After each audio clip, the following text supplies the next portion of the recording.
Good afternoon, guys. How are you? All good? ठीक हैं सब लोग? Good afternoon Manish. कैसी चल रही है प्रिपरेशन? ठीक है, गुड. तो चलो, let us begin our good evening. Good evening. Let us begin our first demo session for the GS History Foundation course for UPSC IS exam for next year, that is 2022-23. ठीक है, तो आज के इस lecture में हमको history का basically एक इंट्रोडक्शन देना है. We have to simply give an introduction of history. What are the things that we are going to look at? First of all, we are going to understand that what do you mean by history. So what is history? Then we are going to take a look at how important history is from the perspective of the UPSC syllabus. What is the weightage of history in the UPSC prelims and mains examination, right? How many questions are asked and how many marks can you expect to score?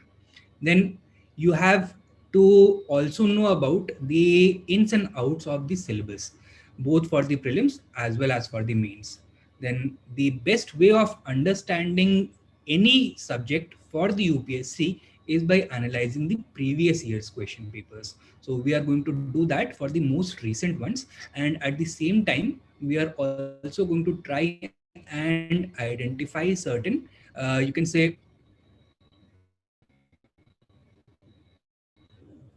give me 1 second. We are also going to identify certain trends in the paper. Then we are going to break down the syllabus according to our own purposes, that how we are going to cover, that what is the best method. And finally, I'm going to tell you about the lecture plan that I have designed, that the blocks that I have created, the topics that each of the topics that we have to cover, and we are going to do it in a granular manner. So I'll be giving you all the details of your history syllabus in one go. And finally, I'll be telling you about the study material and reference books necessary for reading history. So first question is, what is history? Now I want you guys to answer this question. What is your understanding of history?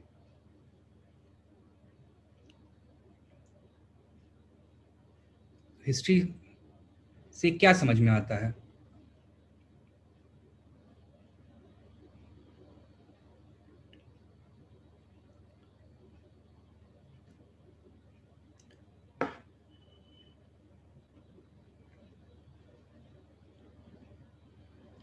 What do you understand by the term history?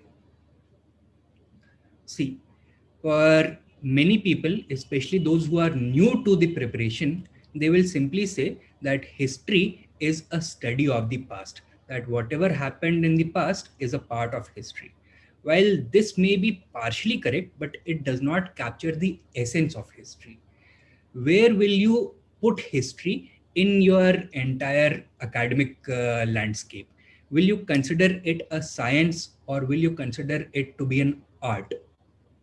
It is an art, right? It is a humanities subject. Therefore, the human element has to be present. Now, when you say the word past, let me just give you an idea of the time scale that we are talking about. Okay, so here we have something known as the cosmic calendar. We are right over here.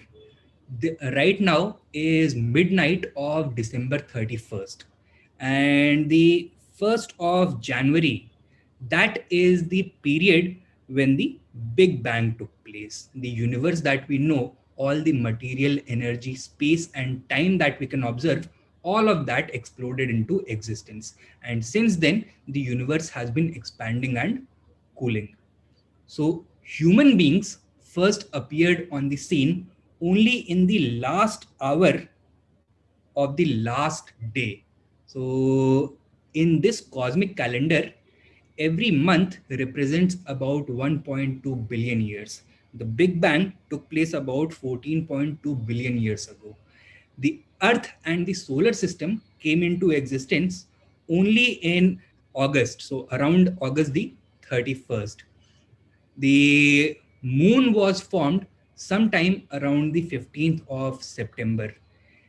The earliest life forms, that is the unicellular life, emerged sometime during October. All of the major life forms that you know about, such as the dinosaurs, fishes, trees, forests, flowers, etc., all of these appeared only in the last week of December in this cosmic year.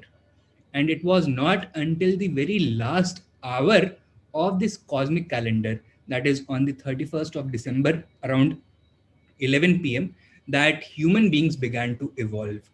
All of recorded history, that means every person that you may have heard of written in your history books, all the various myths and stories that you may have heard of, the various kings, battle, myths, loves, invasions, migrations, etc., all of that is confined to only the last 14 seconds of the last minute of the last day in this cosmic calendar. So you can imagine when we simply say the word past, so how vast this past is. But this, this entire past is not relevant from the point of view of history. It is only the human experience which is irrelevant, because after all, history is a study of the human events of the past, right? So it is a study of the human past. But this definition is also not quite complete.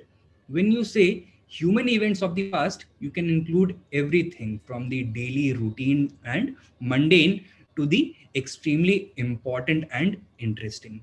But for developing a good understanding of history, we have to highlight the more important human events of the past. So हम इस definition को थोड़ा और modify कर सकते हैं, and we can say that history is a study of the significant human events of the past, right? So this is a new change, that we are only going to talk about the significant human events of the past.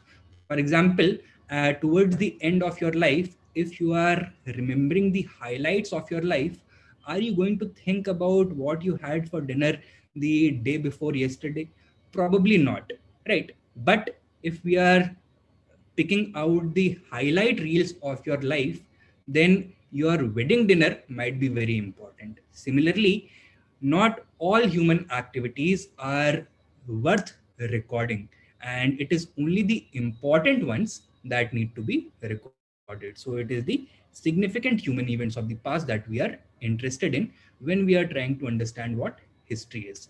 Acha, now, is simply studying about the significant human events of the past sufficient? No, because simply studying the significant human events will not give you an idea about how history has evolved, how life has evolved.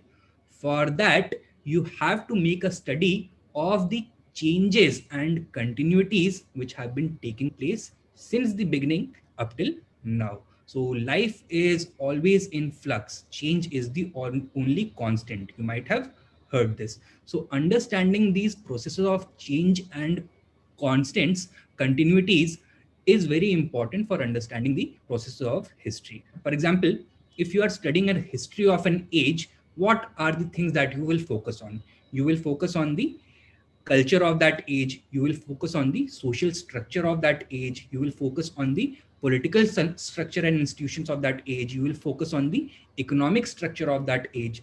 So to make that study of polity, economy, culture, and society, you have to do a continuous process. And this process of continuity is very important for the study of history.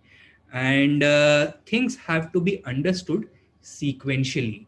Now, when you arrange different events or processes according to the sequence in which they occurred, that is known as the chronological study of these events. Okay, so the idea of chronology, what happened first and what happened later, what was the cause and what was the effect, ये बहुत important होता है history को समझने के लिए. So we further modify our understanding of history, and a more crystallized definition appears. History क्या है? It is the chronological study of the significant human events of the past. What is the purpose of history? history acts as a bridge between the past and the present. To know where we are, we have to know how we arrived here. And how do we get an understanding of how we are where we are? By studying our past, by learning what were the situations before this. Okay, so that is the importance of history in itself as a subject. Now, although history belongs to the field of humanities, but still it is studied in a scientific method.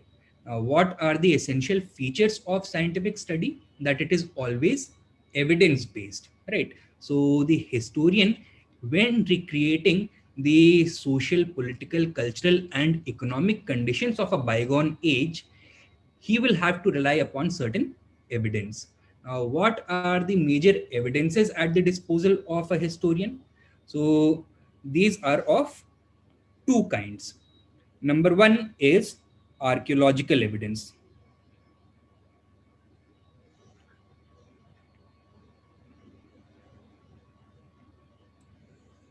And number two is literary evidence.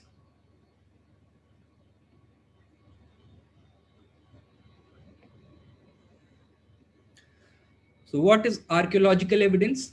These are the physical remains of the past. Archaeological evidence refers to the physical remains of the past. So, through various explorations and excavations, archaeologists unearth the physical remains of the past, and historians use this to recreate that bygone age. ठीक है? अच्छा, the second kind of evidence at the disposal of the historian is known as literary evidence. What is this? This is written text material, right? Acha. What are the different kinds of archaeological evidences that you can use to study history? You can use, let us say, the monuments, inscriptions, coins, fossils, then you have important sites, etc. Right. So by studying all of these, you can learn very important things about the bygone age. And when we are talking about literary evidence, so it can include a wide variety of literature, from religious texts to texts on scientific matters, to texts on cultural issues, to texts on statecraft such as the Arthashastra, or the writings of foreign travelers such as Megasthenes, Huensang, etc. All of these inform us about India's bygone age. We can also include a number of literary texts which give you an idea about the society, culture, polity, and economy of that age. For example, the writings of Kalidas are going to represent the social reality of the Gupta period, because Kalidas belonged to the Gupta period, right? So the historian will rely on all of these evidences to recreate the past, to get a better understanding of what the conditions used to be in that bygone age. I hope this much is clear. Acha. On the basis of the availability of these evidences, history can be broadly divided into three phases or three categories. The first phase is known as the prehistoric phase.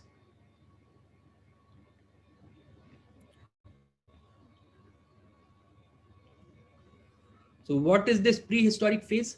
This is that part of the human past for which no written records exist, right? Writing emerged quite later on when we are talking about human history, right? For about 40,000 generations, human beings did not develop any writing. So इस period की history को recreate करने के लिए historians किस चीज पे rely करेंगे? कोई रिटन मटेरियल है नहीं, so they have to rely only on archaeological sources, right? Such as the monuments, such as the inscription, sorry, such as the and the fossils, such as rock shelters, such as cave paintings, etc. So this prehistoric part of history is confined to that period for which there are no written records,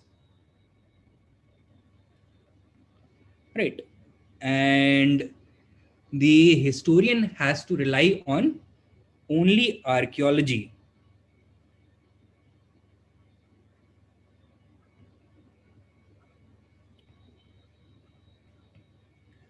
अच्छा, तो एक तो हो गया pre historical part where recorded history did not exist. एक होता है historical phase.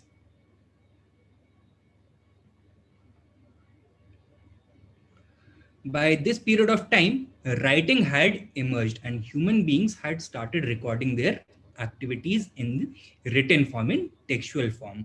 So here, the historian has access to both literary text or both written material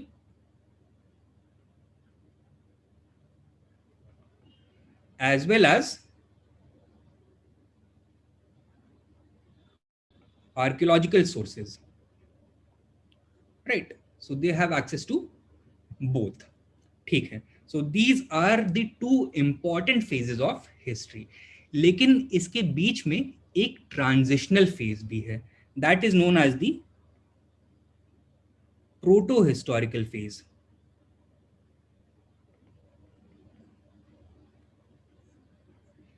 ये काफी यूनिक है. क्या हुआ था इस फेज में? राइटिंग तो डेवलप हो गई थी, बट प्रेजेंट डे हिस्टोरियंस उस राइटिंग को पढ़ना नहीं जानते हैं. That script, that language has been lost and it has not yet been deciphered. तो क्या आप किसी इंडियन सिविलाइजेशन के बारे में जानते हैं जो कि प्रोटो हिस्टोरिकल फेज में आप लगा सकते हैं? बिल्कुल, हरप्पन सिविलाइजेशन को या फिर इंडस वैली सिविलाइजेशन को. It was a literary civilization. यहाँ पे लार्ज स्केल पे स्क्रिप्ट यूज करी जाती थी, लेकिन that script has not yet been deciphered. Our present day historians can not read that script. So written records exist but are not deciphered. Therefore, the historian has to rely on only archaeology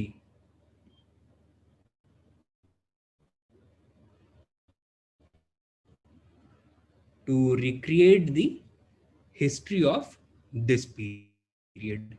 ठीक है. So I hope this distinction is also clear. किन basis पे divide किया जाता है. All right. Now, one very frequent question that I get is what is the importance of remembering dates when we study history? So, देखो, dates पहले important थी. आज के ज़माने में dates याद रखना बहुत important नहीं है. Of course, broad demarcations आप ज़रूर दिमाग में रख सकते हैं, ध्यान में रख सकते हैं. For example, कि Mughal period was it an ancient empire और was it a medieval empire. लेकिन एग्जैक्ट डेट्स अब याद रखने की जरूरत नहीं है. जब इनिशियली हिस्ट्री लिखी गई तो टॉप डाउन अप्रोच से लिखी गई. एम्पायर सेंट्रिक हिस्ट्री होती थी, डायनास्टिक हिस्ट्री लिखी जाती थी. इस वजह से जो भी डायनास्टिक एक्टिविटीज होती थी, किंग्स की या रूलर्स की एक्टिविटीज होती थी, उनकी पॉलिसीज होती थी, उनको रिकॉर्ड करना इंपॉर्टेंट होता था. उन्होंने जितने भी वॉर्स लड़े, कोई पॉलिटिकल चेंजेस हुए, तो उनकी डेट्स काफ़ी सिग्निफिकेंट हो जाती थी. But specially since the 1950s अब हिस्ट्री का रुख थोड़ा बदल गया है. Now more importance is being given to the socio economic changes taking place at the ground level. तो लोगों की जिंदगी कैसी होती थी, ये ज्यादा इंपॉर्टेंट अब होने लग गया है, right? Therefore the importance of dates has kept on decreasing. अब एक एग्जाम्पल ले लीजिए दैट अर्लियर मेडिवल पीरियड की बिगनिंग को सिग्निफाई कैसे किया जाता था? अंग्रेज जब इंडिया में आए तो उन्होंने इंडियन हिस्ट्री को मॉडर्न तरीके से पढ़ना शुरू किया। उन्होंने इंडियन हिस्ट्री को 3 फेजेस में डिवाइड किया। They initially did not call it the ancient, medieval and modern period. They called it the Hindu period, Muslim period and the British period, right? अच्छा, तो हिंदू पीरियड जब खत्म हुआ तो सेकेंड वाला पीरियड शुरू हुआ, that is the Muslim period of Indian history, and that began with the second battle of Tarain, where Muhammad Ghori defeated Prithviraj Chauhan III and Islamic rule began over India. अब ये second battle of तरेन कब हुई, ये date बहुत important हो गई पुराने तरीके के मुताबिक। लेकिन अब नया अंडरस्टैंडिंग आ गया है, नई डेफिनेशंस आ गई हैं इंडिया की हिस्ट्री को कैटेगराइज करने के लिए। Now historians are saying that it is better ancient, medieval and modern phases rather than the Hindu, Muslim and British history. अब ये medieval period की शुरुआत की उन्होंने एक definition the. They said that medievalism in India began with the emergence of feudalism. अब feudalism एक political structure होता है, कोई ऐसा तो है नहीं कि you flip a switch and अचानक से किसी भी पॉलिटिकल रीजन का पॉलिटिकल स्ट्रक्चर बदल जाएगा। These political changes take place over a long period of time. तो अब क्या 1192 एडी का वही सिग्निफिकेंस रह गया है जो पहले था? नहीं रह गया है। क्यों? Now because we have said that the beginning of an age is not an instant event, it takes place over a long period of time. तो अब डेट्स को याद रखना उतना इंपॉर्टेंट नहीं रह गया है। यही चीज आपको दिखेगी आपके यूपीएससी प्रीलिम्स और मेंस के पेपर में भी। आज से करीब 30 साल पहले यूपीएससी भी बहुत डेट स्पेसिफिक क्वेश्चंस पूछा करता था, but since then the UPSC does not focus on dates as such. हाँ, क्रोनोलॉजी बेस्ड क्वेश्चन जरूर पूछ सकता है कि क्या चीज पहले हुई, क्या चीज बाद में हुई, लेकिन स्पेसिफिक डेट्स याद रखना जरूरी नहीं है कि 22 अक्टूबर 1764 को बैटल ऑफ बक्सर हुआ, ये बहुत ज्यादा याद रखना जरूरी नहीं है। ये याद रखना जरूरी है कि उसके कॉजेस क्या थे और उसके इम्पैक्ट्स क्या हुए। क्लियर है? Am I making myself clear? चलिए, अच्छा, now let us look at the syllabus. तो प्री में जो आपका पेपर 1 है उसमें एक लाइन लिखी हुई है हिस्ट्री के बारे में। क्या है हिस्ट्री का सिलेबस प्री के लिए? History of India and the national movement. तो दिस इज इंटेंशनली वेग। यूपीएससी ने यहाँ पे बहुत चतुराई करी है, इसको जानबूझ करके इतनी छोटी सी डेफिनेशन दी है, क्योंकि हिस्ट्री ऑफ इंडिया में आप एंशिएंट से लेकर के मॉडर्न पीरियड की हिस्ट्री को इंक्लूड कर सकते हैं, एंड नेशनल मूवमेंट में आप सारे स्ट्रीम्स ऑफ नेशनल मूवमेंट को इंक्लूड कर सकते हैं। तो the syllabus becomes quite vast. लेकिन ऐसा नहीं है कि आपको हर किताब पढ़नी जरूरी है। It is for this reason that we rely on previous years question papers. Previous years के क्वेश्चन पेपर्स जब हम एनालाइज करते हैं तो पिक्चर ज्यादा क्लियर होती है कि यूपीएससी क्वेश्चन कहाँ से पूछ रहा है। ठीक है?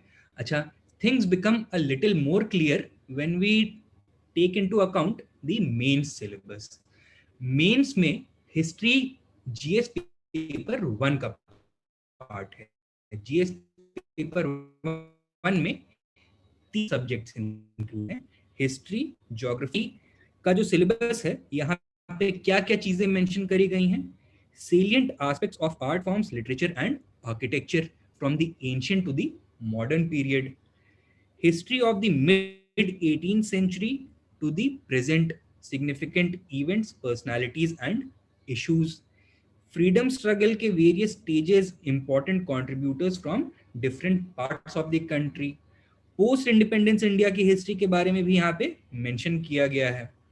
अच्छा, then 18th century events when we are talking about world history from the industrial revolutions up to decolonization, this is part of your history syllabus. Then we have political philosophies, this is again part of your world history syllabus. Clear है इतना? तो हमको क्या समझ में आया? Pre के syllabus में आपको कहीं पे वर्ल्ड हिस्ट्री का मेंशन मिला है? नहीं मिला है, केवल हिस्ट्री ऑफ इंडिया और नेशनल मूवमेंट ही इसका पार्ट है। अच्छा, यहाँ पे स्पेसिफिकली पोस्ट इंडिपेंडेंस इंडिया के हिस्ट्री के बारे में नहीं मेंशन किया गया है। यूपीएससी ने जानबूझ करके इंडियन नेशनल मूवमेंट पे ला करके हिस्ट्री के सिलेबस को रोक दिया है। This indicates that post independence India is not part of your prelim syllabus. ठीक है, तो ब्रॉडली हम क्या बता सकते हैं दैट इंडियन हिस्ट्री या फिर यूपीएससी सिलेबस के अकॉर्डिंग हिस्ट्री के 6 मेजर कंपोनेंट्स हैं: ancient, medieval and modern Indian history, world history and post independence Indian history, and art and culture. ठीक है, ancient, medieval, modern history, art and culture, these are part of both your prelims as well as your mains. लेकिन world history और post independence history they are going to be covered only for the mains perspective. UPSC world history और post independence history से prelims में question नहीं पूछता है। Clear है? अच्छा, art and culture, although it is not mentioned in your prelim syllabus, लेकिन it is very important for your prelims. तो आर्ट एंड कल्चर में अलग अलग कंपोनेंट्स हम देख सकते हैं, such as architecture, painting, sculpture, religion, philosophy, literature, music, dance and drama, right? All of these form the art and culture of India. अब rather than studying it separately, it is better to study art and culture alongside history. तो different phases of Indian history में, for example अगर हम महाजनपद period की बात कर रहे हैं या फिर मौर्यन पीरियड की बात कर रहे हैं, तो उसी समय हमें मौर्यन आर्ट के बारे में भी पढ़ लेना चाहिए, या फिर दिल्ली सल्तनत और मुगल पीरियड के बारे में बात कर रहे हैं तो उसी समय हमें इंडो इस्लामिक आर्किटेक्चर के बारे में भी पढ़ लेना चाहिए. So that is what we are going to do for art and culture. This gives you a better understanding of art and culture rather than studying it separately. Clear? So that is what we are going to do. अब देखते हैं कि UPSC के exam pattern में history का क्या weightage रहा है. तो यहाँ पे आप हिस्ट्री देख सकते हैं. इन दी past 8 years from 2013 to 2020, minimum 14 and maximum 21 questions have been asked. इस बार चार्ट को अगर आप देखते हैं तो एक और पैटर्न इमर्ज होता है. ये दिख रहा है आपको कि 15 then 20 then 14 then 17 then 14 again 21 15 20, right? तो एक zigzag पैटर्न बन रहा है. In 1 year, the weightage is going to be higher, about 20-21 questions, and then about 15 questions. So in 2020, the UPSC asked around 20 questions, right? So next year, chances are that again around 15 questions are going to be asked. Acha, in your main syllabus, history forms a very important part of your GS paper 1. And around 100 to 110 marks out of 200 are from the history section every year. All right. Now keep one eye on the previous year's question papers. यहाँ से आपको ये पता लगेगा कि what are the important topics जिस पे आपको special importance देना है. And there are some topics जहाँ पे usually candidates बहुत ज़्यादा focus करते हैं लेकिन उसका उतना return नहीं मिल पाता है, तो उनको बहुत ज़्यादा डिटेल में नहीं कवर करना है. For example, one topic which has become increasingly important over the past few years is the historical dictionary, right? यहाँ पे history, ancient और medieval period से कुछ terms निकाल के यूपीएससी उसका मतलब पूछ लेती है. Last year there were 5 such questions, right? तो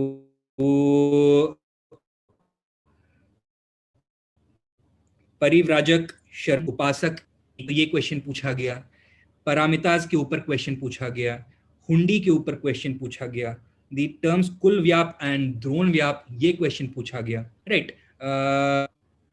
ये मैंने क्वेश्चन यहाँ पे गलत लगा दिया है, I will correct it. and send it to you. So there were 5 questions from dictionary. अच्छा, apart from that there are some other topic historical sites के ऊपर, तो जितने important places हैं, ports हैं, palaces हैं, forts हैं, capitals हैं, इनके ऊपर क्वेश्चन पूछा जा रहा है। 2019 में यूपीएससी ने हड़प्पन सिविलाइजेशन की साइट्स के ऊपर क्वेश्चन पूछा था। इस बार 2 क्वेश्चंस और पूछे हैं। एक क्वेश्चन तो काफी सिंपल है कि भिल्सा, द्वार समुद्रा, गिरिनगर और स्थानेश्वर को उनके करेक्ट स्टेट से मैच करना है। तो you have to know that where all of the sites are located. अच्छा, then there was another question about the Gupta era ports. तो गुप्ता ईरा के जो बंदरगाह होते थे उनके बारे में क्वेश्चन पूछा गया है, घंटासला, कदुरा एंड चौल के बारे में। अच्छा, another recurring theme you will find every year at least 1 or 2 questions are asked from Buddhism and out the sects of Buddhism. So this is also very important. 20 में भी similar question पूछा गया था. Then literature and learning से एक question पूछा गया है in 2020. अच्छा, then one question which is chronology based, that which dynasties in South India came in which order, so that we had to arrange. One question was asked from Ashokan edict, so this was a question about Ashoka's Dhamma. All right, so ancient and medieval period say there were 11 questions.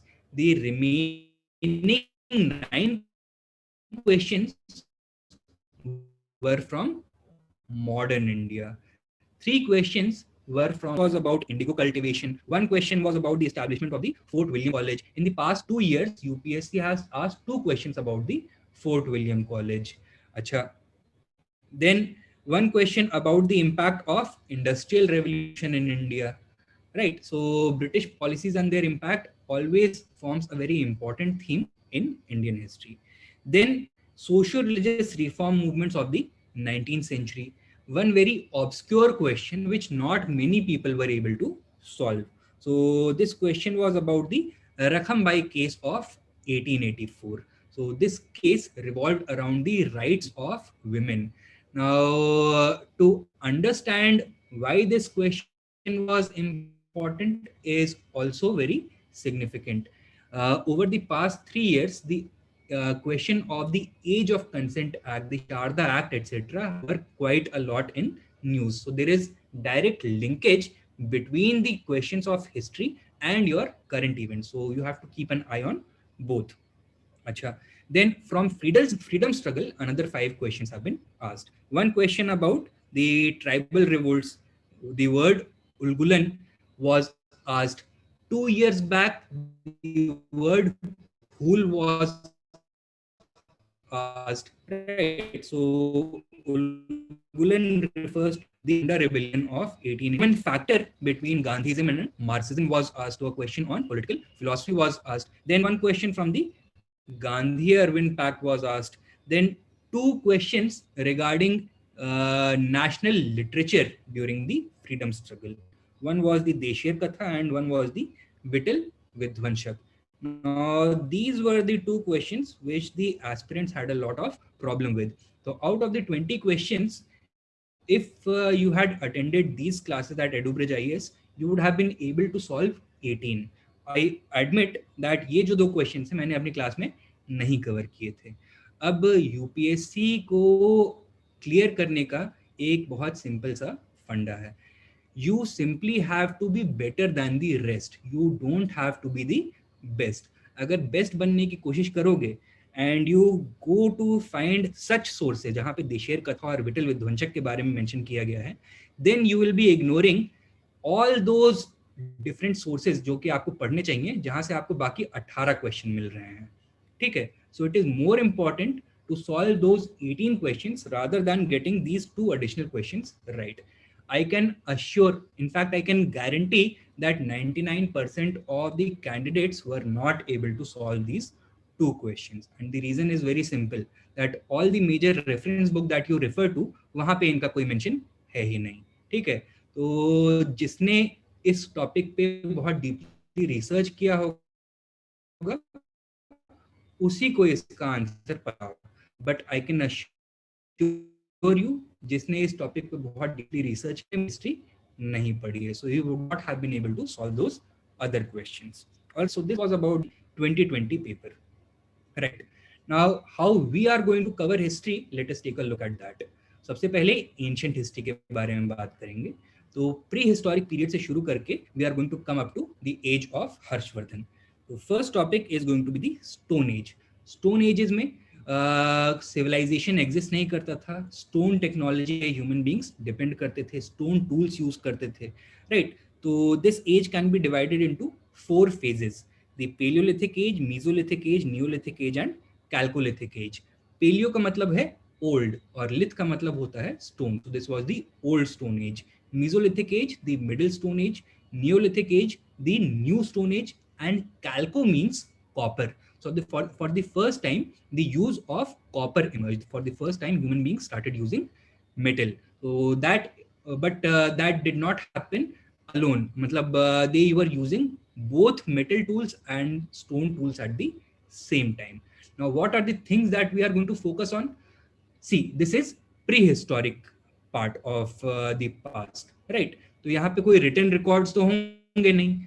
We have to rely only on archaeological evidence to make this study. So we are going to focus on geographical extent, that in what part of India were these various phases visible, what was the technology being used, what was the subsistence pattern, that means how did the human beings of that period obtain their food, what was their habitat and dwelling pattern, in which parts of the subcontinent they lived, which parts they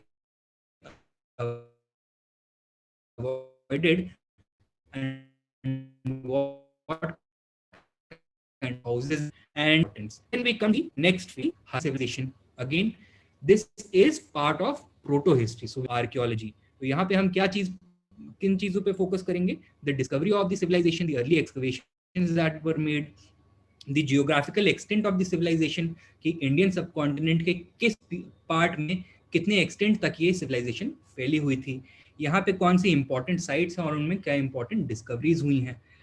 The element of town planning is quite important. Then material culture की study काफी important हो जाती है. What was the economic life of the Harappans like, and what caused the decline of the civilization, right? Then we come to the early and later Vedic ages. So यहाँ पे we have access to both archaeological as well as literary sources. So first we are going to take a look at the sources, specifically the literary sources. तो जितनी भी वेदास हैं, संहितास हैं, ब्राह्मणास हैं, अरण्यकास हैं, उपनिषद्स हैं, इनके बारे में हम देखेंगे. अच्छा, देन जियोग्राफिकल एक्सटेंट, उनकी बाउंड्री कहाँ तक का था, what was their cultural landscape like, right?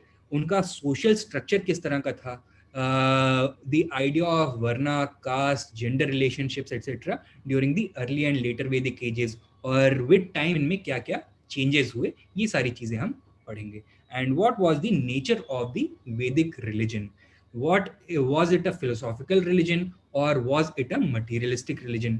These are the kinds of questions that we need answering.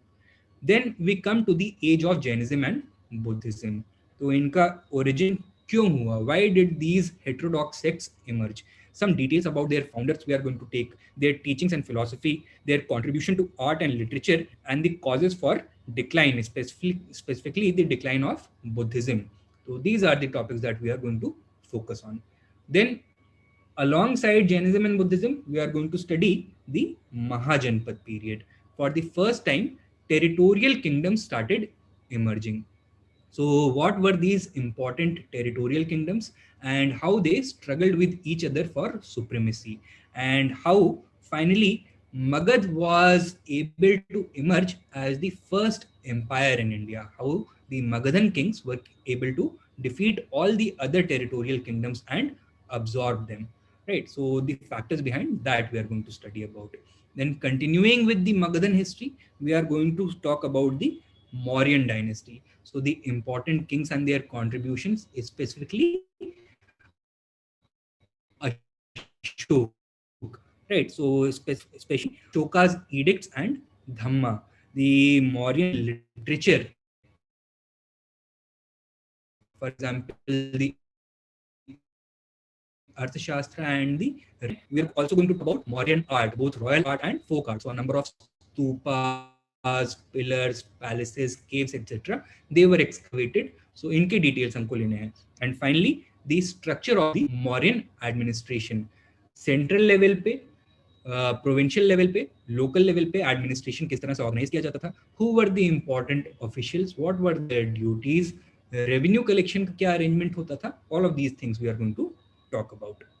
अच्छा, then after the modern period came the post modern age. Post modern age में कुछ बहुत significant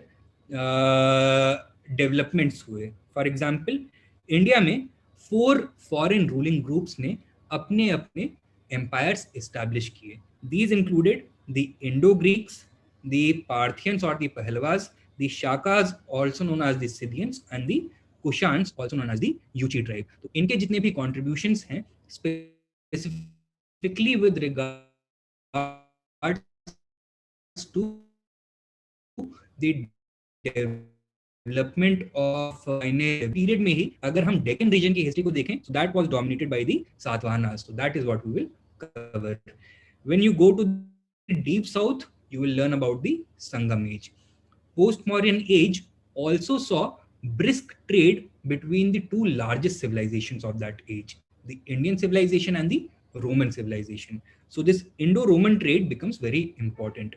That what were the trade routes, इस trade को कैसे conduct किया जाता था, what were the essential items of import and export, what was the scale of this trade, etc.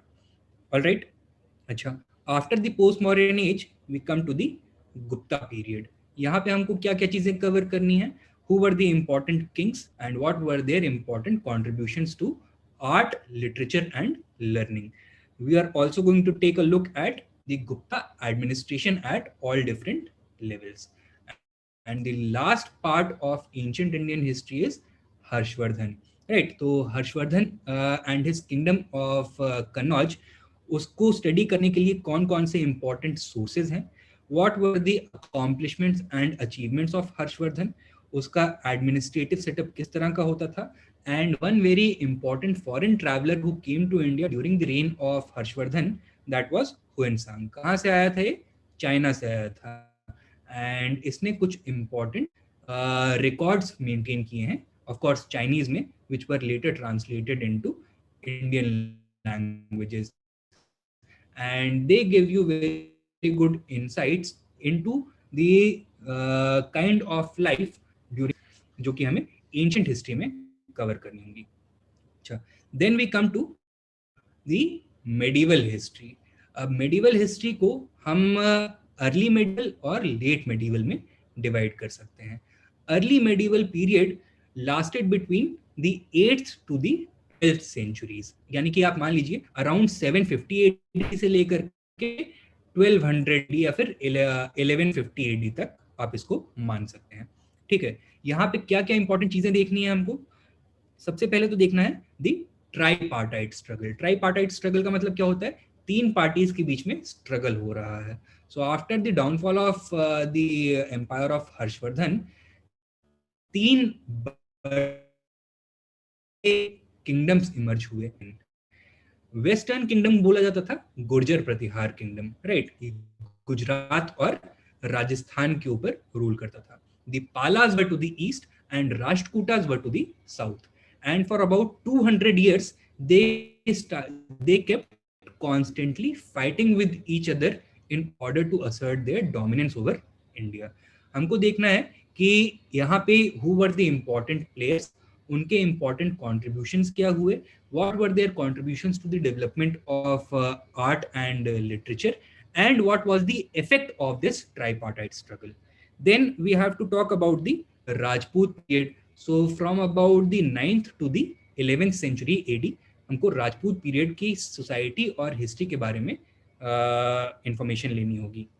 अच्छा, at the beginning of the 8th century, the first Islamic invasions into India took place. किसने invade किया? Arabs ने invade किया था. कहाँ पे invasion आया? सिंध में इन्वेजन आया.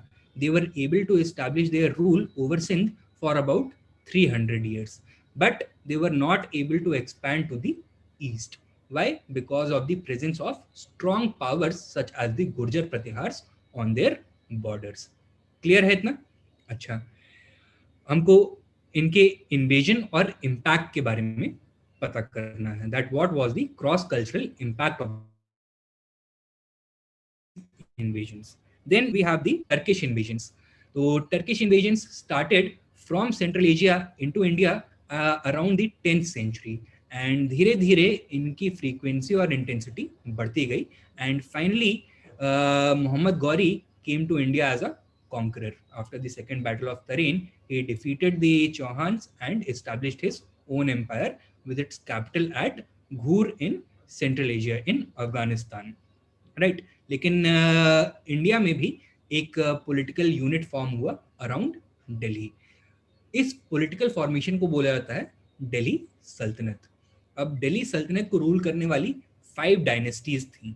लेकिन अगेन डायनास्टिक हिस्ट्री अब बहुत इंपॉर्टेंट नहीं रह गई है.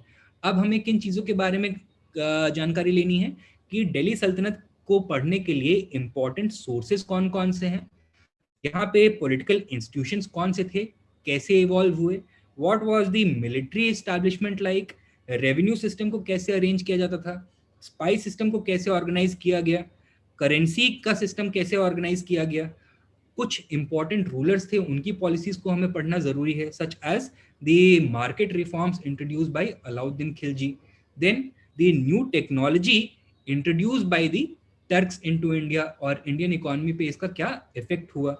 इस इकोनॉमिक चेंज की वजह से सोसाइटी और कल्चर पे भी मेजर चेंजेस हुए. And what were those changes, that is what we have to talk about. Right. Then very important portion of your medieval history is the Bhakti and Sufi movements. तो हमको medieval period में cover India में exist करती थी. भक्ति में हम दो and the other is Tamil Bhakti, that is known as either the Vaishnavism or Shaivism. तो Vaishnavite saints अलवार्स होते थे, Shaivite saints नैनार्स होते थे. We are going to take all the details about them. Then medieval period में जब हम आएंगे तो again there was a resurgence in Bhakti. दो तरह की भक्ति इमर्ज हुई. One was Nirgun Bhakti and the other was Shagun Bhakti. When we are talking about Nirgun Bhakti, figures like Guru Nanak and Kabir become important. और Shagun Bhakti में various sects of devotees अलग अलग regions में अपने अपने cults को popularise कर रहे थे. For example the Shaivite Lingayata sect in Karnataka, Maharashtra dharma in Maharashtra region, Ramaite and Krishnaite bhakti all over north and eastern India. Right. So all of these things we are going to talk about. अच्छा, भक्ति मूवमेंट के साथ साथ चलने वाला सूफी मूवमेंट, तो हमें देखना है कि इसके ओरिजिन्स कहाँ हुए, कब हुए, and what was the basic philosophy of Sufism. India में जो सूफी सिलसिलास थे वो कौन कौन से थे और उनके वेरियस कल्चरल कॉन्ट्रीब्यूशंस क्या क्या रहे. ठीक है. अच्छा, एक और बहुत इंपॉर्टेंट टॉपिक है आपके यूपीएससी पर्सपेक्टिव से. यूपीएससी एवरी 1 or 2 years कम से कम एक या दो क्वेश्चन यहाँ से, that is the Vijayanagara empire and. Again हमको यहाँ पे सोर्सेस के बारे में पता करना है, कौन कौन से इंपॉर्टेंट किंग्स थे, उनके कॉन्ट्रीब्यूशंस क्या हुए, contribution to art and literature, और विजयनगर बहमनी के बीच में जो 200 साल तक स्ट्रगल चला वो क्यों हुआ और उसका आउटकम क्या था, that we have to know about. Then a brief discussion on Sher Shah Suri, that we have to do. And finally we come to the Mughals. तो मुगल पीरियड में हमको मुगल पीरियड के जो सोर्सेज हैं उनको पता करना है, इंपॉर्टेंट इवेंट्स जो हुए उनको पता करना है, and we have to study about the first 6 Mughal emperors.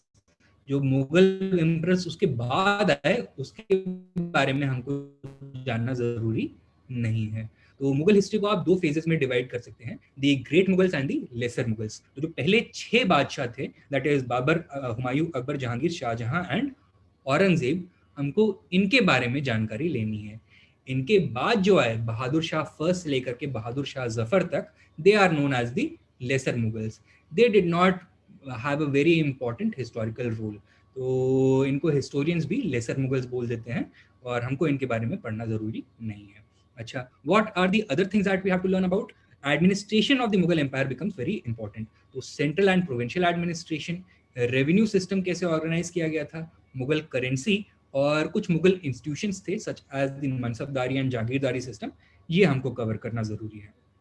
अच्छा, देन मेडिवल पीरियड के जो कल्चरल एक्सप्लॉइट्स थे वो हम कवर करेंगे through Mughal and Rajput paintings and the development of Indo Islamic architecture.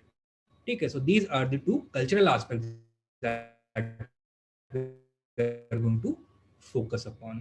Is this clear? Then we come to modern history. तो modern history को शुरू करने की कोई एक फिक्स डेट नहीं है. हिस्टोरियंस अलग अलग डिमार्केशंस बोलते हैं. कुछ लोग बोलते हैं कि death of Aurangzeb was the exact moment when India transition from being a medieval to a modern period.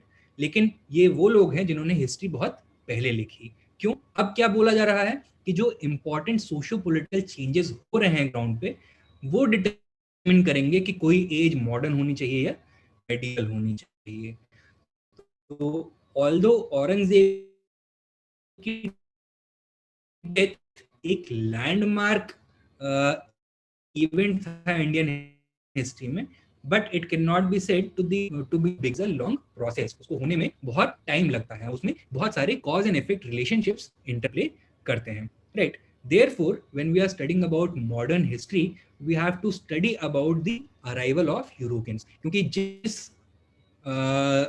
Benchmark से हम किसी भी पीरियड की मॉडर्निटी को नापते हैं वो इंट्रोड्यूस इंडिया में हुए because of the influence of western culture. West से ही the idea of modernity India में लाया गया. तो सबसे पहले हमको देखना है एडवेंट ऑफ यूरोपियंस. सबसे पहले देखेंगे कि ये क्यों आए, कब आए, कहाँ पे आए और यहाँ पे आने के बाद इन्होंने अपनी पहली फैक्ट्रीज कहाँ एस्टैब्लिश करी. Then we are going to take a look at the role of the Portuguese in India. तो जब इंडिया में पोर्चुगीज आए तो इंडियन ओशन ट्रेड को अरब्स डोमिनेट कर रहे थे. तो first they had to displace the Arabs in order to create a monopoly on trade. That they did during the 16th century. लेकिन 17th सेंचुरी में other European powers also became interested such as the Dutch and the British. तो Dutch और British और Portuguese के बीच में एक triangular conflict हुआ ड्यूरिंग दी 17th सेंचुरी. उसके बारे में हम डिटेल्स देखेंगे. अच्छा, फाइनली इंडिया के ऊपर अपना एम्पायर किसने एस्टैब्लिश किया? It was the British and not the Portuguese. Although Portuguese अंग्रेजों से इंडिया में 100 साल पहले आ गए थे, but they were not able to create a long lasting empire. तो हमें देखना है कि why was it so. We have to study about the reasons for the Portuguese failure. And finally, we have to talk about the impact of the Portuguese influence over India. From 1498 to 1961, at least in some form or the other, there was a direct contact between the Portuguese and Indian cultures. तो इसका cross cultural impact क्या हुआ? ठीक है.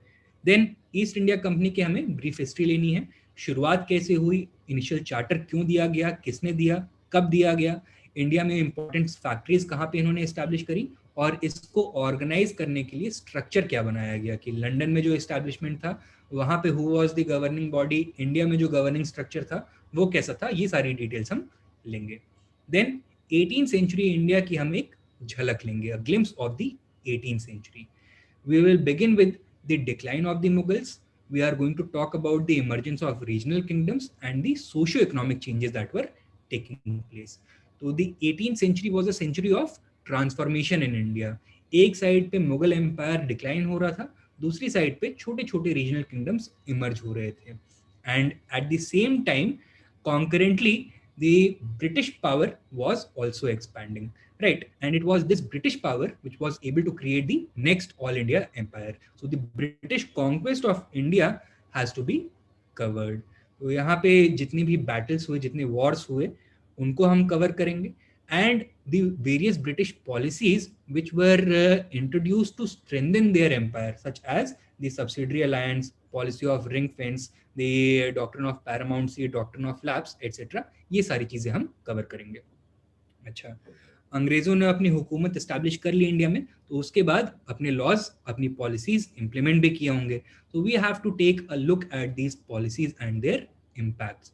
तो इन्होंने जितने भी लॉज बनाए, जितने भी रेगुलेशंस इंट्रोड्यूस किए, अलग अलग लैंड रेवेन्यू सेटलमेंट्स इंट्रोड्यूस किए, such as permanent settlement, ryotwari settlement, malwari settlement, administrative structure जो इन्होंने इंट्रोड्यूस किया, लोकल सेल्फ गवर्नमेंट जब 1882 में इंट्रोड्यूस किया गया, कुछ डेवलपमेंटल वर्क्स भी किए, such as introduction of railway, postal services, public works department, press, famine policy etcetera, these were also introduced.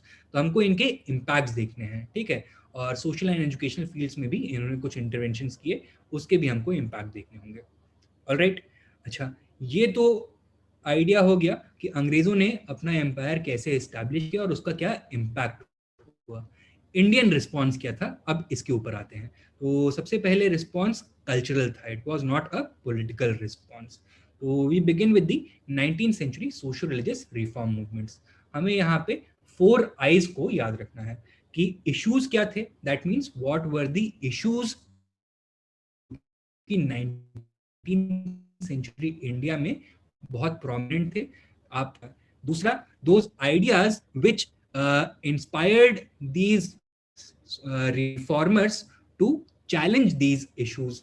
अच्छा, third, who were the individuals who were involve, तो हमें इनके बारे में भी बात करनी है, such as Raja Ram Mohan Roy, Swami Dayanand Saraswati, sir Syed Ahmad Khan etcetera, कि इन्होंने क्या क्या कॉन्ट्रीब्यूशंस किए एंड इनके कौन कौन से इंस्टीट्यूशंस थे, सच एज राजा राम मोहन रॉय का ब्रह्मो समाज, स्वामी दयानंद सरस्वती का आर्य समाज, सर सैयद अहमद खान का अलीगढ़ मूवमेंट, ज्योतिबा फूले का सत्यशोधक समाज एटसेट्रा। इनके इंस्टीट्यूशंस क्या क्या थे, उन्होंने क्या क्या काम किया और इन कामों का इम्पैक्ट क्या हुआ, that is what we are going to study about, ठीक है। अच्छा, next topic is the peasant and tribal uprisings. अब अंग्रेज जहां जहां पे जा रहे थे, वहां वहां पे अपनी पॉलिसीज इंप्लीमेंट कर रहे थे, and these policies were quite exploitative. तो ट्राइबल रीजन्स में भी जब अंग्रेजों की हुकूमत इंट्रोड्यूस करी गई, तो उन्होंने भी सेम पॉलिसीज इंप्लीमेंट करी, एंड इसका एक लोकल रिएक्शन निकला। तो बहुत सारे frequent revolts and rebellions took place from the pageants.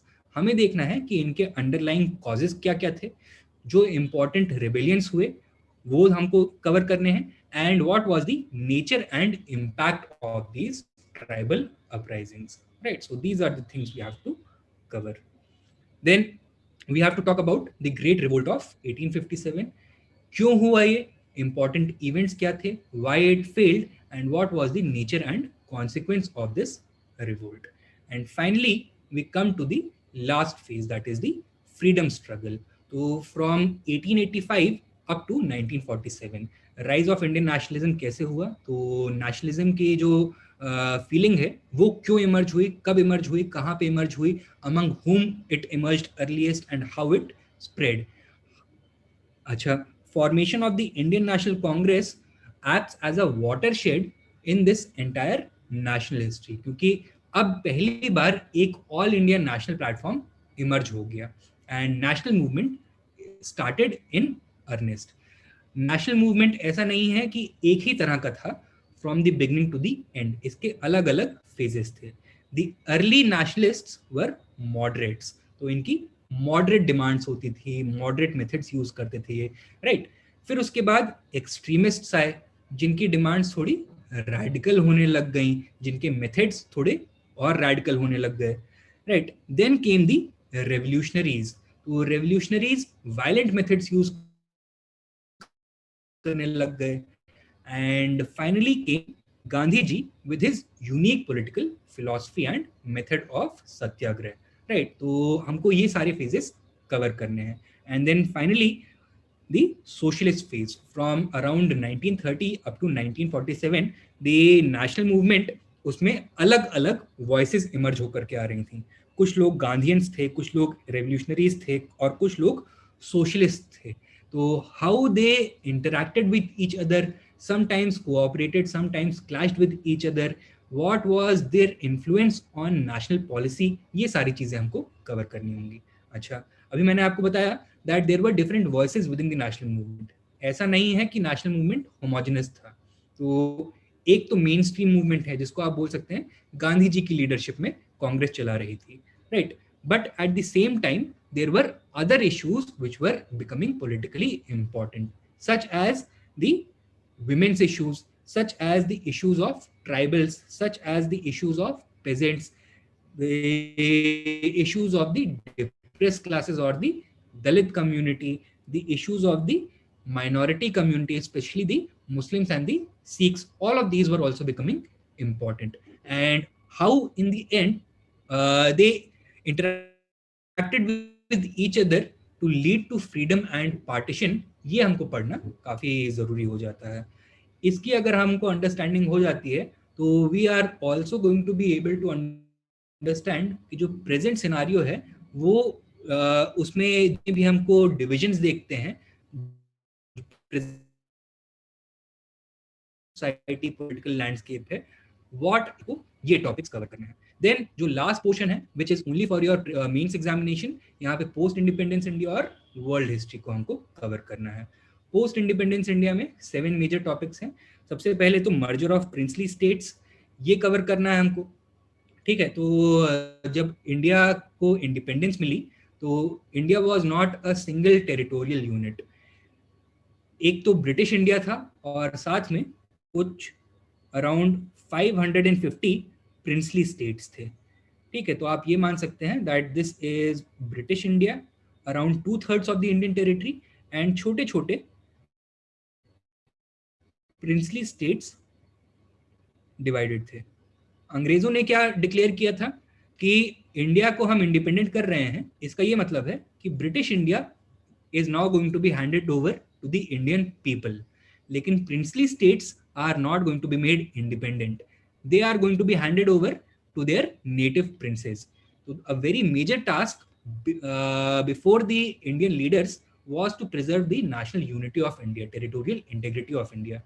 And in 550 princely states को कैसे इंडियन यूनियन में जोड़ें, this became a very important issue. And यहाँ पे the role of Sardar Vallabh भाई पटेल became very important, है ना। तो यहाँ पे हमको मर्जर ऑफ प्रिंसली स्टेट्स देखना है। कुछ प्रिंसली स्टेट्स का मर्जर थोड़ा प्रॉब्लमैटिक था, such as Hyderabad, Junagadh and Jammu and Kashmir, हमको उनको और डिटेल में देखना है। Then we have to talk about the refugee issues.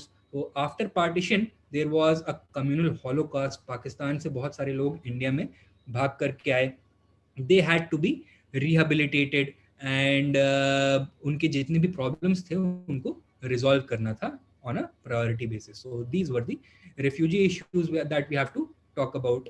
Then the issue of national language and official language became important. तो linguistic issues उनको भी हमको कवर करना है। इसी के साथ एक टॉपिक और एसोसिएटेड है, the states reorganization on a linguistic basis. ये इसकी शुरुआत हुई in the Andhra region when the Telugu speakers demanded separation from the Tamil speakers. जो मद्रास स्टेट था उसको डिवाइड करने की बात करी गई। तो ये प्रोसेस कैसे हुआ, what were the issues over here. Then the first direct elections which took place in 1951-52, उनको ऑर्गेनाइज करने में क्या इश्यूज आए, how those issues were overcome, what was the participation and इसकी लेजिटिमेसी कितनी थी। देन tribal issues both in central India and in north east India, इनके स्पेसिफिक इश्यूज थे that we have to cover, and the process of land reforms as a means of redistribution of wealth. तो अलग अलग regions of India में, अलग अलग states में इसका परफॉर्मेंस क्या है, what were the important issues इनको इम्प्लीमेंट करने में, एंड इसका इफेक्ट क्या हुआ है, what is the success and failure of land reforms. अच्छा, lastly we come to world history. अब वर्ल्ड हिस्ट्री के सिलेबस के बारे में डिटेल्स हम तब कवर करेंगे जब हम वर्ल्ड हिस्ट्री कवर कर रहे होंगे, ठीक है। तो ये जो एक्सरसाइज हमने अभी करी है बाकी के सिलेबस के लिए, when we are covering world history we will do it for that, alright, ठीक है। एंड जो फाइनल टॉपिक है आज के डिस्कशन के लिए, रेफरेंस मटेरियल या फिर जो रेफरेंस बुक्स हैं कौन कौन सी आपको कवर करनी चाहिए। देखिए, you will primarily be depending on the note that I give to you in the class. तो क्लास नोट्स आपका प्राइमरी रेफरेंस मटेरियल होगा, लेकिन अपनी अंडरस्टैंडिंग को थोड़ा और डीप करने के लिए I would suggest that you read the new NCERTs class 6 to class 12, ठीक है।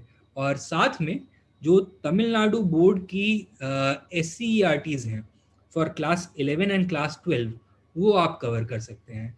Class 11 covers your medieval and ancient history, and class 12 Tamil Nadu board book covers your modern history and your world history, right? तो यहाँ से आपको काफ़ी अच्छी understanding मिल जाती है। आई वुड सजेस्ट कि आप इनके ओरिजिनल्स खरीदें, तो दे आर क्वाइट कलरफुल। वहाँ पे कई सारी टाइमलाइंस दी गई हैं, बॉक्सेस बनाए गए हैं, इंपॉर्टेंट चीज़ों को अंडरलाइन किया गया है, हाईलाइट किया गया है, अलग कलर से लिखा गया है। तमिलनाडु वाली किताब में एक बहुत इंपॉर्टेंट फीचर आपको ये देखने का मिलेगा कि अच्छी अच्छी टाइमलाइंस बनाई गई हैं अलग अलग फेजेस ऑफ इंडियन हिस्ट्री के लिए, तो रिवाइज करने के लिए काफी इंपॉर्टेंट हो जाती है। एंड सेकंड इज यहाँ पे ग्लॉसरी टर्म्स को बहुत ज्यादा एम्फेसाइज किया गया है। तो जो हिस्टोरिकल डिक्शनरी वाले टर्म्स थे, कई सारे टर्म्स आपको इस तमिलनाडु बोर्ड की किताब में मिल जाएंगे। अच्छा, तमिलनाडु बोर्ड की जो किताब है that also becomes very important for studying culture. अब कल्चर में यूजुअली टीचर्स पहले रिकमेंड करते थे कि नितिन सिंघानिया पढ़ के चले जाओ, काम हो जाएगा, लेकिन फॉर द पास्ट 4 और 5 years Nitin Singhania has not been very useful.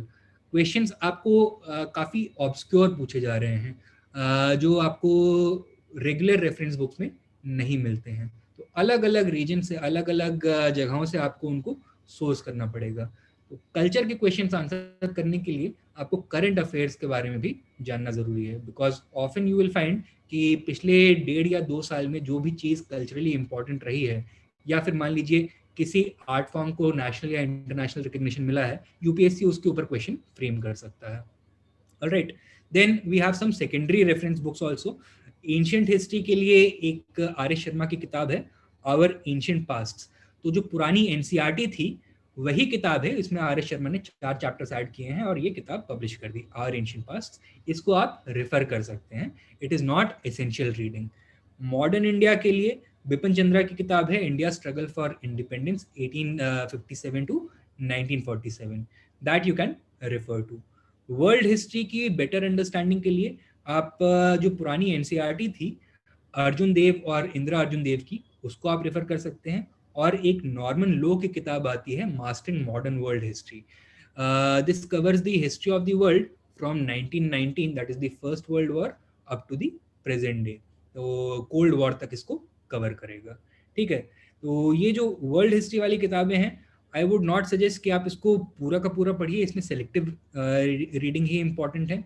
Ancient और मेडिएवल मॉडर्न वाली जो किताबें हैं, again it is entirely up to you whether you want to read it or not.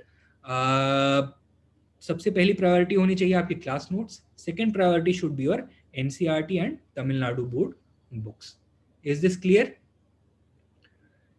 Medieval के लिए मैंने यहाँ पे आपको कोई अलग से किताब इसलिए नहीं बताई है क्योंकि उसका कॉस्ट बेनिफिट एनालिसिस अगर आप करेंगे तो बहुत ज़्यादा रिटर्न्स नहीं मिलने वाले हैं। सतीश चंद्रा एक बहुत फेमस मेडिवल हिस्टोरियन है, उन्होंने कई सारी किताबें लिखी हैं, पढ़ना चाहें तो आप पढ़ सकते हैं, but I would not suggest it. हाँ, एक किताब और है which can be very important for your preparation, that is spectrum.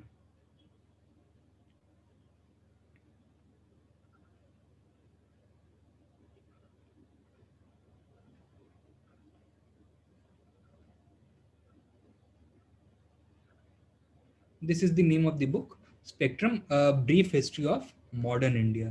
तो ये किताब यूपीएससी एस्पिरेंट्स के लिए लिखी गई है। तो यहाँ पे जितना भी अलग अलग डेटा आपको मिलता है जो प्री के पर्सपेक्टिव से इम्पोर्टेंट है, उसको लॉजिकली अरेंज कर दिया गया है।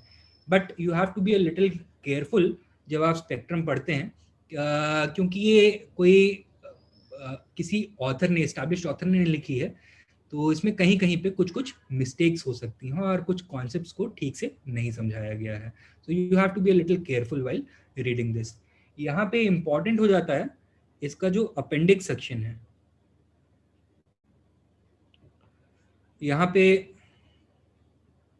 रेडी रेफरेंस मटेरियल आपको मिल जाता है, राइट। तो जितने भी इंपॉर्टेंट न्यूज़पेपर्स हैं, कांग्रेस के सेशंस हैं, ये सारे आपको टेबल के फॉर्म में मिल जाते हैं, तो याद रखना काफ़ी आसान हो जाता है। गवर्नर जनरल जितने हुए हैं उन्होंने जो पॉलिसीज इंप्लीमेंट करी हैं, all of these information is given in that ready reference material in the appendix section of this book. All right, so these are your reference books. Now if there are any doubts you may ask me. अगर कोई doubts हैं तो आप मुझसे पूछ सकते हैं.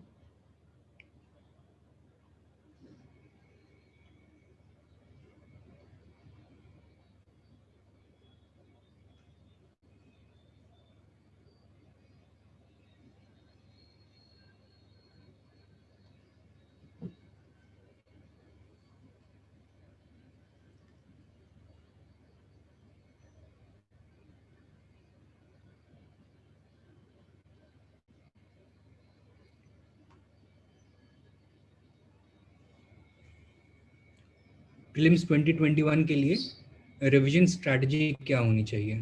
तो दैट विल डिपेंड कि आपका लेवल ऑफ प्रिपरेशन क्या है. But since only 1 month is remaining, I am going to assume कि आपने कम से कम एक बार अपना पूरा सिलेबस कवर कर लिया है. I am going to talk only about history. ठीक है, तो देखो, लास्ट ईयर के पेपर को एनालाइज करने के बाद कुछ चीज़ें हमको समझ में आ रही हैं कि कहाँ पे आपका फोकस ज़्यादा होना चाहिए. फॉर एग्जांपल, आपको इस पोर्शन से पिछले 3 सालों में कोई क्वेश्चन देखने के लिए नहीं मिलेगा. यहाँ से एक या दो क्वेश्चंस देखने के लिए मिल रहे हैं. So this is important. Harappan civilisation important हो जाता है. वैदिक पीरियड वैदिक पीरियड इज ऑल्सो इम्पॉर्टेंट क्योंकि यहाँ से कुछ लिटरेचर बेस्ड क्वेश्चंस पूछे गए हैं. And this has been happening for the past 6 और 7 years. देख करके लगता है कि ये थोड़े टफ क्वेश्चंस हैं, लेकिन अगर आपने इस पीरियड को ठीक से समझा हुआ है तो ये काफ़ी आसान हो जाते हैं. जैनिज्म एंड बुद्धिज्म, यहाँ से एक क्वेश्चन पक्का आएगा ही आएगा, तो इसको आपको करना ही करना है. ठीक है. अच्छा, देन अगर आप मौर्यन एज के बारे में बात कर रहे हैं तो यहाँ पे भी सेलेक्टिवली रिवाइज करने की जरूरत है. सच एज अशोकाज एडिक्ट्स और अशोकाज आइडिया ऑफ धम्मा आपको पता होना चाहिए, और मौर्यन आर्ट के बारे में आपको पता होना चाहिए. So these are the 2 topics. अच्छा, जो फॉरेन रूलिंग ग्रुप्स हैं, Indo Greeks, Parthians, Shakas, Kushanas, इनके जो पॉलिटिकल कॉन्ट्रीब्यूशंस हैं वो बहुत ज़्यादा इंपॉर्टेंट नहीं है, लेकिन जो कल्चरल कॉन्ट्रीब्यूशंस हैं they become important. Such as the development of Indian culture, the Gandhar, Mathura and Amravati schools of sculpture. In the past 5 years UPSC यहाँ से 6 क्वेश्चन पूछ चुका है. ठीक है, सो ये काफ़ी इम्पॉर्टेंट है. अच्छा, गुप्ता पीरियड के बारे में आपको पॉलिटिकल डिटेल्स जानने की बहुत ज़्यादा ज़रूरत नहीं है, लेकिन their contribution to art and literature is very important. यहाँ पे आपको क्या क्या चीज़ें पता होनी चाहिए? सबसे पहले तो अबाउट द गुप्ता कॉइनेज. तो what were the important features of Gupta coins? इसके पहले जो कॉइन्स थे उनसे ये कैसे डिफर करते थे? Then we have to talk about the Sanskrit literature. तो गुप्ता पीरियड को बोला जाता है it was the classical age of Sanskrit.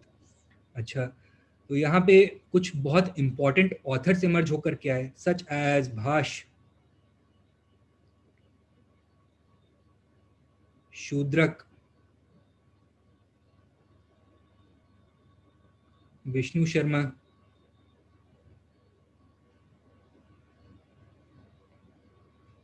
Kalidas, etcetera.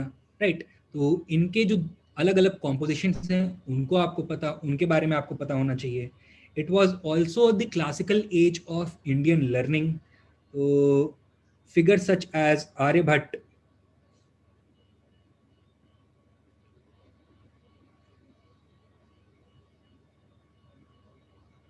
Brahmagupta, etcetera, ये इंपॉर्टेंट हो जाते हैं. वात्सायन एंड हिज कामसूत्रा, ये इंपॉर्टेंट हो जाते हैं, राइट। ये डेवलपमेंट सबको देखने हैं। अच्छा, Gupta period is also very significant from the point of view of architecture. तो गुप्ता पीरियड से टेम्पल बिल्डिंग का कॉन्सेप्ट इंडिया में शुरू हुआ।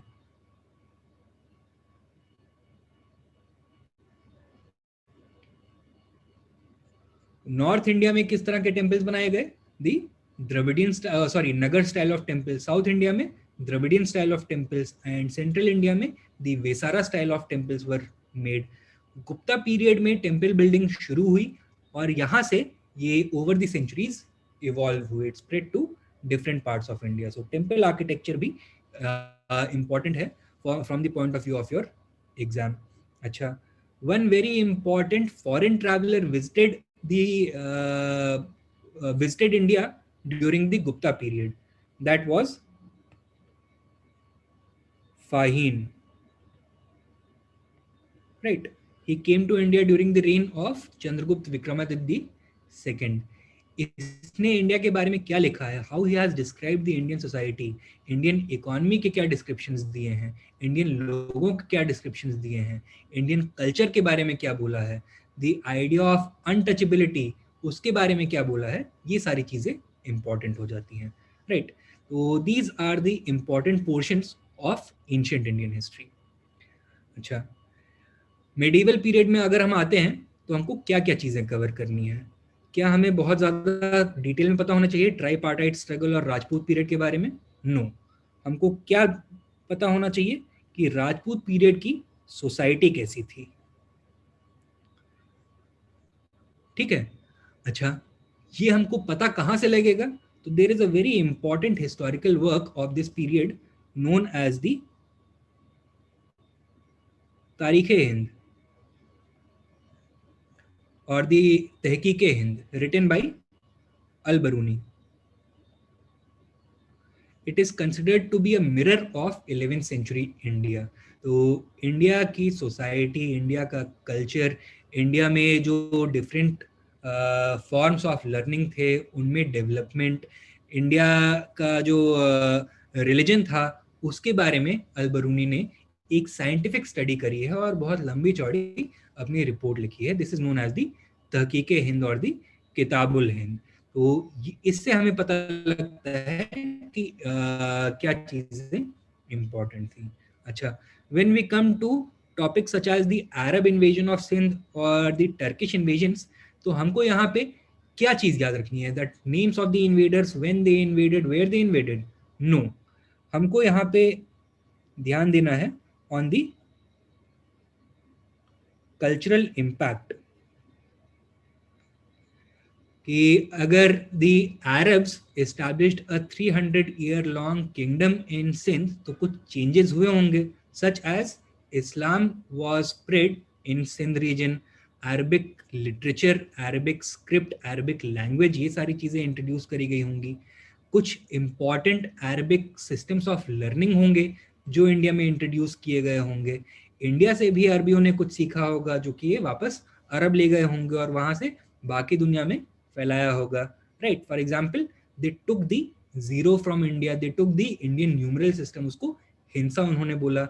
चेस यहाँ से उन्होंने सीखा, शतरंज यहाँ से सीखा उन्होंने। तो all these cultural contacts they become very important, यहाँ पूछे जाएंगे, ठीक है। अच्छा, दिल्ली सल्तनत की अगर हम बात करते हैं तो यहाँ पे आपको काफी सिलेक्टिवली स्टडी करना पड़ेगा। जैसे कि क्या पढ़ना पड़ेगा आपको? यहाँ पे एक तो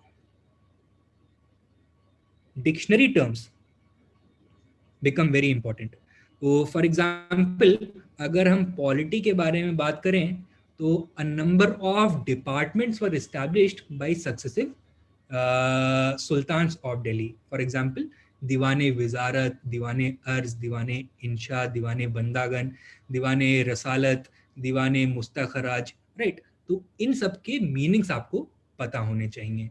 अलग अलग ऑफिशियल्स, अलग अलग ग्रुप्स के लिए अलग अलग वर्ड्स यूज किए जाते थे, उनके मीनिंग्स आपको पता होने चाहिए, ठीक है। सेकेंडली, यहाँ पे बहुत इंपॉर्टेंट हो जाता है अलाउद्दीन के मार्केट रिफॉर्म्स। तो इसके बारे में आपको डिटेल्स पता होनी चाहिए कि क्यों इंट्रोड्यूस किया गया, कहाँ पे इंट्रोड्यूस किया गया, इसका आउटकम क्या हुआ, इम्पैक्ट क्या हुआ, वॉज इट सक्सेसफुल और not successful, right. And then of course culture के ऊपर क्या इम्पैक्ट हुआ दिल्ली सल्तनत का, दैट बिकम्स वेरी इंपॉर्टेंट. तो यहाँ से आपको अलग अलग फील्ड्स में कल्चरल इम्पैक्ट देखने के लिए मिलेगा, लिटरेचर में देखने के लिए मिलेगा, लैंग्वेज में देखने के लिए मिलेगा कि दिल्ली सल्तनत के इस्टेब्लिशमेंट के बाद ही जिस लैंग्वेज में आप और हम बात करते हैं वो इमर्ज हुई, दैट इज हिंदी और उर्दू. तो क्यों इमर्ज हुई, कैसे इमर्ज हुई, what were the language which were involved with each other.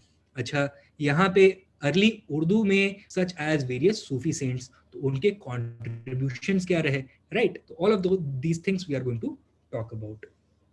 sorry, you have to remember.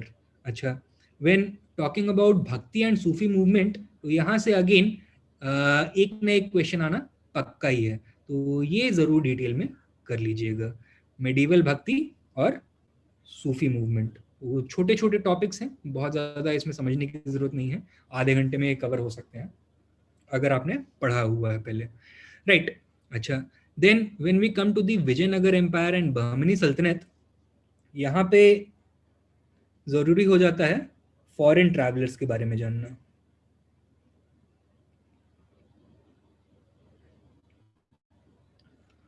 UPSC बहुत सिंपल क्वेश्चंस पूछ रहा है अभी तक इस टॉपिक से. फॉर एग्जांपल एक बार पूछा था कि who were the founders of the Vijayanagara empire. तो फाउंडर्स के अगर आपको नाम पता होते तो you would have easily solved that question. एक बार पूछा था कि विजयनगर जो सिटी बनाई थी उसका प्रेजेंट डे नेम क्या है, तो दैट इज हम्पी. तो इस तरह के क्वेश्चंस पूछ रहे हैं. लेकिन now questions have also started being asked from foreign travelers. For example, उन्होंने पूछा था कि Domingo Paes who was a Portuguese traveler who visited Vijayanagara, वो किस राजा के रेन में आया था. Was it कृष्ण देवराया, देवराया द सेकंड और someone else, अच्युत राया, राइट. इस तरह के क्वेश्चन सब पूछने लग गए हैं.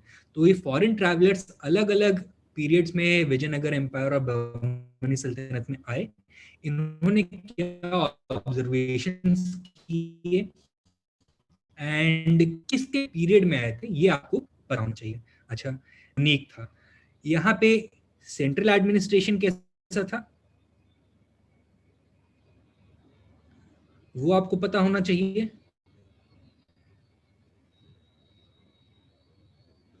प्रोविंशियल एडमिन कैसा था वो आपको पता होना चाहिए. What were the units of सब प्रोविंशियल एडमिनिस्ट्रेशन, कि जो प्रोविंसेस थे उनको they were known as the rajas or the mandalams. They were further subdivided into nadus, valnadus, kurrams and grams. इनके बारे में आपको आइडिया होना चाहिए. साथ में जो यूनिक फीचर है, these are the feudal elements, तो जिसको बोलते हैं the नयनकारा system.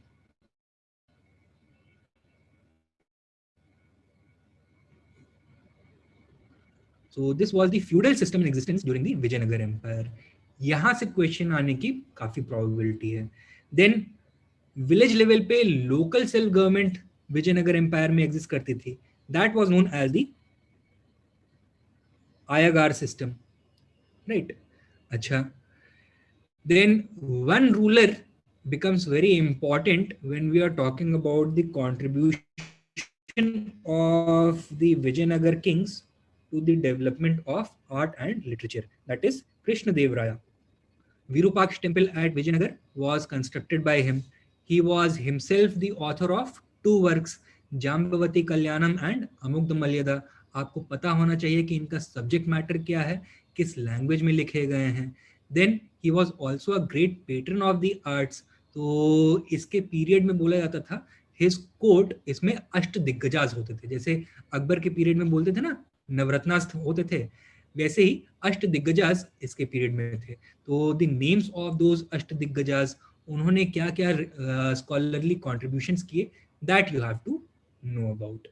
All right. अच्छा, then when we are talking about the Mughals, तो आपको यहाँ पर एडमिनिस्ट्रेशन के ऊपर सबसे ज़्यादा ध्यान देना होगा अलॉन्ग विद द सोर्सेज. तो right from Tuzuke Baburi up to the records left behind by foreign travelers such as Jean-Baptiste Tavernier, आपको सारी किताबों के बारे में पता होना चाहिए. यहाँ पे इंपॉर्टेंट इंफॉर्मेशन क्या दी गई है ये पता होना चाहिए. फॉर एग्जाम्पल, बाबर की जो ऑटोबायोग्राफी है that is known as the Tuzuke Baburi, जिसको बाबर नामा भी बोला जाता है. किस लैंग्वेज में बाबर ने लिखी? He wrote it in his mother tongue, that was Chagatai Turk. लेकिन इंडिया में जब मुगल एम्पायर एस्टैब्लिश हुआ तो उसको ट्रांसलेट किया गया फारसी में. That translation was made by whom, that also you should be aware about. इस बायोग्राफी को 3 पार्ट्स में डिवाइड किया जा सकता है, right? The early phase, his interactions with Indian kings and his records over India. तो अर्ली फेज के बारे में he has told about his painful decline, how he was driven out of his homeland, the Fargana Valley, by his various political rivals. कैसे ये India में आया. अच्छा, second period में इसने इंडियन किंग्स के बारे में मेंशन किया है. He has talked about 5 different Indian kings. आपको उन पांचों के नाम पता होने चाहिए. किस रीजन को रूल करते थे ये पता होना चाहिए. एंड बाबर सबसे ज्यादा रिस्पेक्ट किसको करता था ये भी पता होना चाहिए. तो मैं अभी आपको बता देता हूं that out of those 5 kings mentioned, 2 के नाम थे. One was Rana Sanga and the other was Krishnadeva Raya. सबसे ज्यादा रिस्पेक्ट बाबर किसको करता था? कृष्णदेव राया को. ही considered Krishnadeva Raya to be his political equal, right? He has also talked about Ibrahim Lodi. लेकिन इब्राहिम लोदी को उसने बोला है कि ही वाज अ नौसिखिया, he was a political novice. Politics का उसको अंदाजा नहीं है, right? He has talked about how he was invited to India. He did not come to India on his own. He was invited to India by some of the relatives of Ibrahim Lodi, and how Rana Sanga was also one of those people who invited him. How all of these people expected कि Babar India आएगा, इब्राहिम लोदी को हराएगा और वापस चला जाएगा Kandahar. But he did not do that. He chose to stay back in India, and he explains the reasons why. And of course, फिर यहाँ पे डिटेल्स आपको मिलते हैं about different battles. Third portion of India में Babur talks about India and its people. India की geography के बारे में, इंडिया के क्लाइमेट के बारे में. तो इंडिया का क्लाइमेट बाबर को बिल्कुल पसंद नहीं आया. इंडिया के लोगों का फैशन सेंस बाबर के लिए बिल्कुल फॉरेन था. ही सेड कि इंडिया में लोग नंगे घूमते हैं. Of course Babar came from a highly conservative Islamic society और कोल्ड क्लाइमेट से, तो हेड टू टो कवर्ड रहता था. इंडिया में आकर के देखा अपना किसान भाई हल चला रहा है खेत में, and he is not wearing any upper garment, तो उसने बोल दिया कि नंगे घूमते हैं, राइट? अच्छा, बाबर को शराब पीने का बड़ा शौक था, बट इंडिया में अच्छी क्वालिटी की शराब मिलती नहीं है. तो आपने देखा होगा कि जब हिंदी पिक्चरों में विलन शराब पीता है तो बहुत मजे से पीता है, राइट? क्योंकि वो अमीर होता है, अंग्रेजी शराब पीता है. लेकिन जब हीरो अपना गरीब भाई शराब पीता है तो उसका मुंह बहुत खराब सा बन जाता है, क्योंकि यहाँ की शराब, देसी शराब जो होती है, कड़वी होती है. तो Babar criticized the absence of good wines in India. अच्छा, he has also talked about India's animal life. तो पहली बार उसने हाथी देखा. He had not seen anything like that before. He was very fond of the elephant. तो all of these details, इस तरह की डिटेल्स आपको इन सोर्सेज में मिल जाएंगी. मैंने आपको केवल एक एग्जांपल दिया है बाबरनामा का. ऐसे बहुत सारे सोर्सेज हैं जिसके बारे में आपको पता होना चाहिए. There is a very high probability कि यूपीएससी यहां से क्वेश्चन फ्रेम करे. 2 years बैक यूपीएससी ने एक क्वेश्चन पूछा आयन अकबरी से, ठीक है? Ain Akbari is part of the Akbarnama which was written by Abul Fazl. तो वहां से क्वेश्चन पूछ लिया गया. तो अगेन यू कैन अंडरस्टैंड कि कहीं से भी यूपीएससी इस टॉपिक पे क्वेश्चन पूछ सकता है. एडमिनिस्ट्रेशन की अगर हम बात कर रहे हैं मुगल एम्पायर की, तो यहाँ पे मनसबदारी सिस्टम और जागीरदारी सिस्टम बहुत इंपॉर्टेंट हो जाते हैं मुगल एडमिनिस्ट्रेशन को समझने के लिए. देन रेवेन्यू एडमिनिस्ट्रेशन में अकबर ने एक नया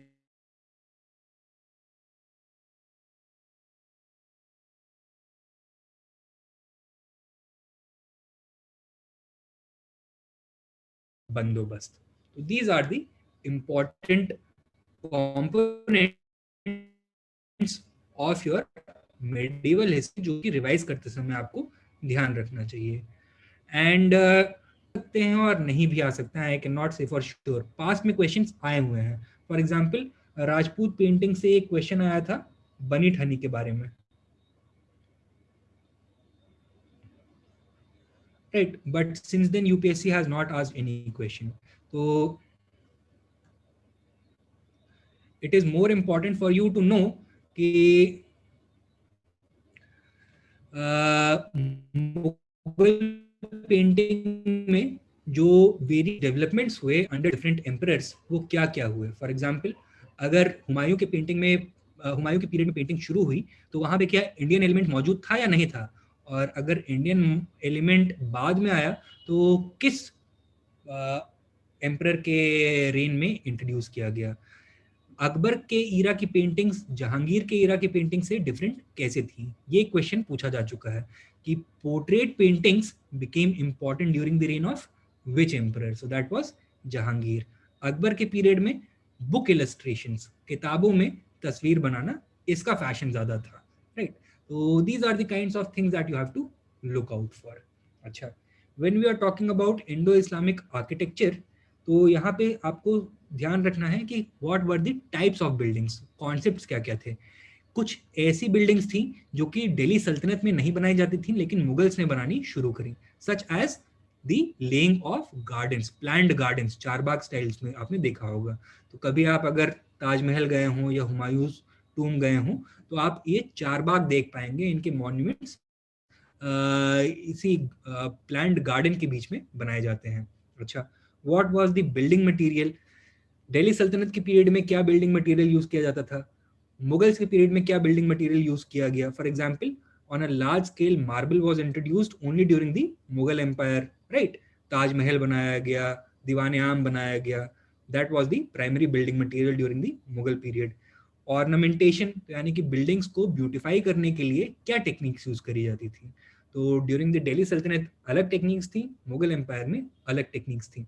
जो एग्जाम्पल्स ऑफ बिल्डिंग्स हैं ये बहुत इंपॉर्टेंट नहीं है, लेकिन हाँ अगर आपसे पूछा जाए कि ये ऑर्नामेंटेशन से या फिर बिल्डिंग मटेरियल से रिलेटेड एग्जाम्पल्स, आपको कोरिलेशन पता होना चाहिए।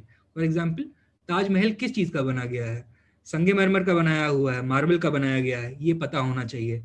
But was it the first Mughal building to be built completely out of marble, ये भी पता होना चाहिए, that it was not.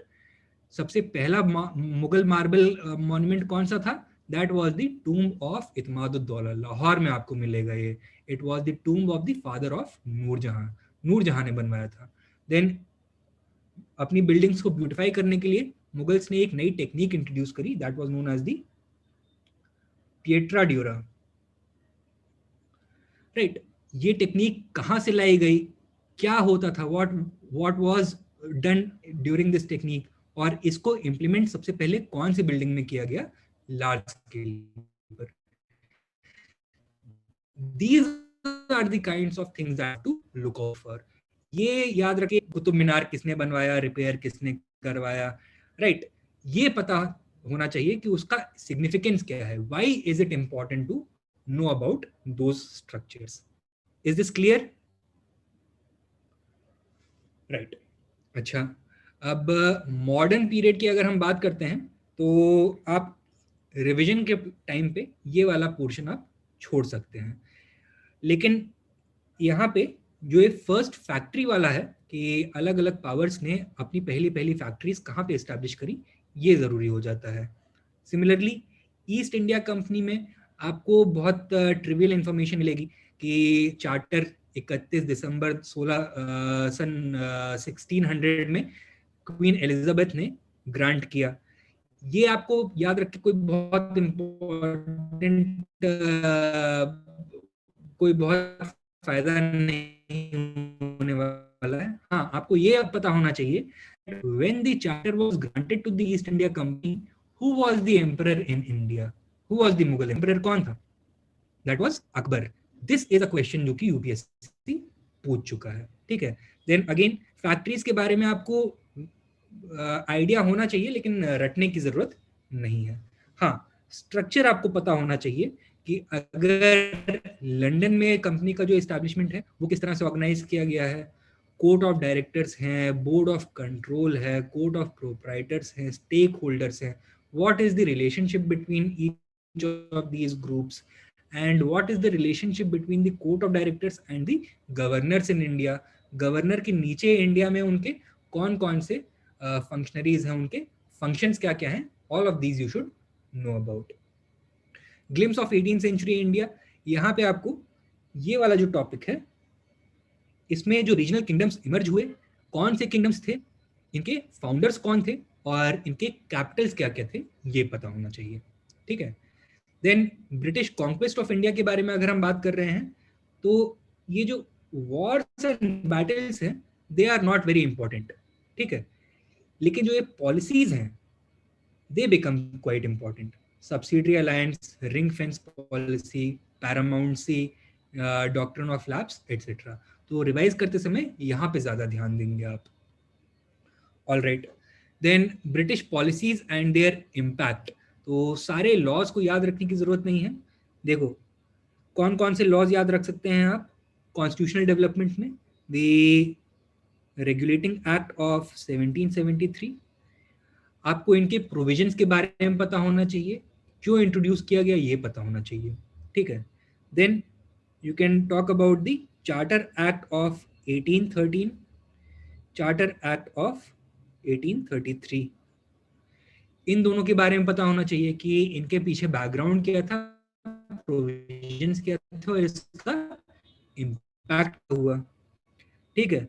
Then जो 1858 का an act for better government of India है, वो आपको पता होना चाहिए. देन 3 इंडियन काउंसिल्स एक्ट है, लेकिन पहला वाला बहुत इंपॉर्टेंट नहीं है क्योंकि बहुत मेजर चेंजेस नहीं इंट्रोड्यूस किए गए. The Indian councils act of 1892 and 1909 are more important. 1909 में सबसे एसेंशियल फीचर क्या इंट्रोड्यूस किया, the idea of separate electorates. तो ये पता होना चाहिए सेपरेट इलेक्ट्रेट्स कब इंट्रोड्यूस किया गया. डायरेक्ट इलेक्शंस का कॉन्सेप्ट इंडिया में कब इंट्रोड्यूस किया गया, सो दैट वाज इन 1919. यहाँ पे डायरेक्ट इलेक्शन सबसे पहले इंट्रोड्यूस किए गए. This was the government of India act. Then there was another government of India act in 1935. तो देखो कोई भी लेजिस्लेशन पढ़ते समय कुछ चीजों को ध्यान में रखना है. सबसे पहले तो sorry give me one moment. या सबसे पहले तो what are the background of that act. Second उसके प्रोविजंस क्या हैं, एंड थर्ड उसका इम्पैक्ट क्या हुआ है, या फिर उसके अगेंस्ट रिएक्शन क्या आया है. So you have to know that अगर सेपरेट इलेक्ट्रेट्स इंट्रोड्यूस किया गया तो कांग्रेस ने क्या रिएक्शन दिया, मुस्लिम लीग ने क्या रिएक्शन दिया, etcetera. All right. So these are the things that will be focusing upon. Land revenue policies में देखो यहाँ पे स्टूडेंट्स बहुत ज़्यादा टाइम अपना स्पेंड करते हैं इनको समझने के लिए, लेकिन यूपीएससी ने काफ़ी समय से इसके ऊपर कोई क्वेश्चन नहीं पूछा हुआ है. तो अगर आपने एक बार इसको ठीक से समझ लिया है, बार बार उसको पढ़ने की ज़रूरत नहीं है. हाँ, you should be able to make a comparative study. मतलब रेतवारी सेटलमेंट, परमानेंट सेटलमेंट और महलवारी सेटलमेंट में मेजर डिफरेंसेस क्या हैं, ये आपको ऊपर से पता होने चाहिए. अगर इतना पता है तो you will be able to solve any reform. जो है ये थोड़ा फैक्चुअल सब्जेक्ट हो जाता है, इसको गवर्नर जनरल्स के हिस्ट्री के थ्रू कवर करना चाहिए. तो अलग अलग गवर्नर जनरल्स के पीरियड में अलग अलग एडमिनिस्ट्रेटिव इंस्टीट्यूशंस और जुडिशियल रिफॉर्म्स इनैक्ट किए गए, that you have to know about. तो अगेन स्पेक्ट्रम पे आप रिलाई करेंगे इसके लिए. अच्छा, लोकल सेल्फ गवर्नमेंट, तो this was a one of event 1882 में रिपन के पीरियड में it was introduce the local self government act. इसका इम्पैक्ट क्या हुआ और बाद में इसके एवोल्यूशन कैसे हुआ. फॉर एग्जांपल जब आप स्वदेशी मूवमेंट को के बारे में पढ़ेंगे तो आप ये डिस्कवर करेंगे that the Calcutta corporations act played a very important role in increasing the level of extremism among the youth of Calcutta. अब ये कैलकाटा कॉर्पोरेशन एक्ट क्या है, it is again an act of local self government, right. तो उसके बारे में आपको पता होना चाहिए कि कर्जन ने क्या चेंजेस इंट्रोड्यूस किए थे and why it angered the nationalists so much. ठीक है. देन कुछ बहुत फैक्चुअल इंफॉर्मेशन है about the development of railways, post, public work department, press, famine policy etcetera. Social and educational policies भी आपको फैक्चुअल इंफॉर्मेशन ही मिलेगी. फॉर एग्जांपल कि India में सबसे पहले अंग्रेजों ने कौन सा एजुकेशनल डिपार्टमेंट या इंस्टीट्यूशन एस्टैब्लिश किया, such as the Calcutta madrasa establish in 1871, Asiatic Society of Bengal, Fort William College, Vedanta College, Hindu College. ये सारी चीज़ें पता होनी चाहिए. देन स्टेट लेवल पे पॉलिसीज कैसे बनाई गई, such as the Macaulay minutes, Wood's Despatch, Sadler Commission report. तो all of these are quite factual, लेकिन यहाँ से क्वेश्चन आ सकता है क्योंकि रिसेंटली एक न्यू एजुकेशन पॉलिसी इंट्रोड्यूस करी गई है एंड उसका बैकग्राउंड अगर आप देखें तो you can trace it right back up to the Macaulay minutes. तो ये पूरी चेन ऑफ इवेंट्स आपको पता होनी चाहिए कि अगर 10+2+3 स्कीम इंट्रोड्यूस करी गई तो कौन सी एजुकेशन कमीशन के रिपोर्ट के बेसिस पे इंट्रोड्यूस करी गई है. Right. So these are the kinds of things जो कि आपको स्पेक्ट्रम में मिल जाएंगी. ऑलराइट. अच्छा, जो पेजेंट एंड ट्राइबल अपराइजिंग्स हैं, यहाँ से प्रीवियसली कुछ क्वेश्चंस आते रहे हैं. फॉर एग्जांपल आई थिंक 2018 या 2017 में क्वेश्चन पूछा गया था सांथाल हूल के बारे में. Right. And last year the question has been asked about the Munda Ulgulan. Then if memory serves me right, a few years back a question was asked about the word Diku, कि डीकू कौन होते थे.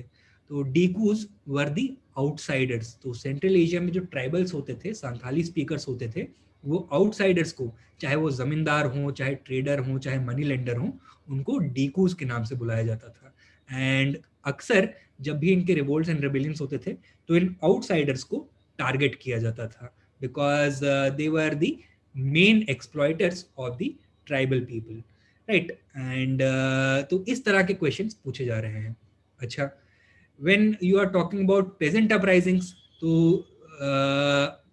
It is more important to know about कि कौन सी uprising किस region में हुई है than to know about their leaders and their causes. ठीक है. फॉर एग्जाम्पल रंगपुर रिबेलियन अगर हुआ है, रंगपुर धींग अगर हुआ है, या फिर कोल रिबेलियन हुआ है, तो कहाँ पे हुआ है ये जानना ज्यादा जरूरी है. या फिर मोपला अपराइजिंग जो हुई है, जो कि अभी आजकल काफी न्यूज में भी है, वो किस रीजन में हुई, उसके पीछे कॉजेज क्या क्या थे. ऑलराइट. अच्छा, then great revolt of 1857, again one very popular topic, लेकिन जहाँ पे यूपीएससी क्वेश्चन पूछता ही नहीं है. तो अगर आप इसको रिवाइज कर भी रहे हैं तो बहुत ज़्यादा टाइम इसको नहीं देंगे. आपके ज़्यादातर क्वेश्चन आएंगे फ्रीडम स्ट्रगल से. और फ्रीडम स्ट्रगल में भी कहाँ से आएंगे ज़्यादातर क्वेश्चंस? या तो आपको गांधीयन फेज से क्वेश्चंस मिलेंगे या फिर एक्सट्रीमिस्ट फेज के क्वेश्चंस मिलेंगे.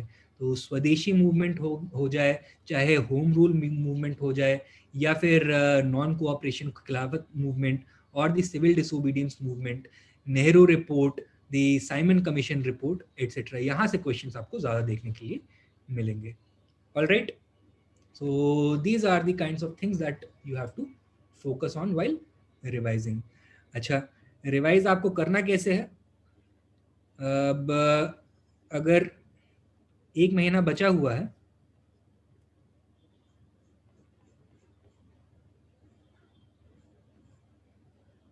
राइट, तो जो जो आपको रिवाइज करना है, आज उन सारे टॉपिक्स की लिस्ट बनाइए and assign from tomorrow onwards कि आप हर दिन कौन सा टॉपिक कवर करने वाले हैं.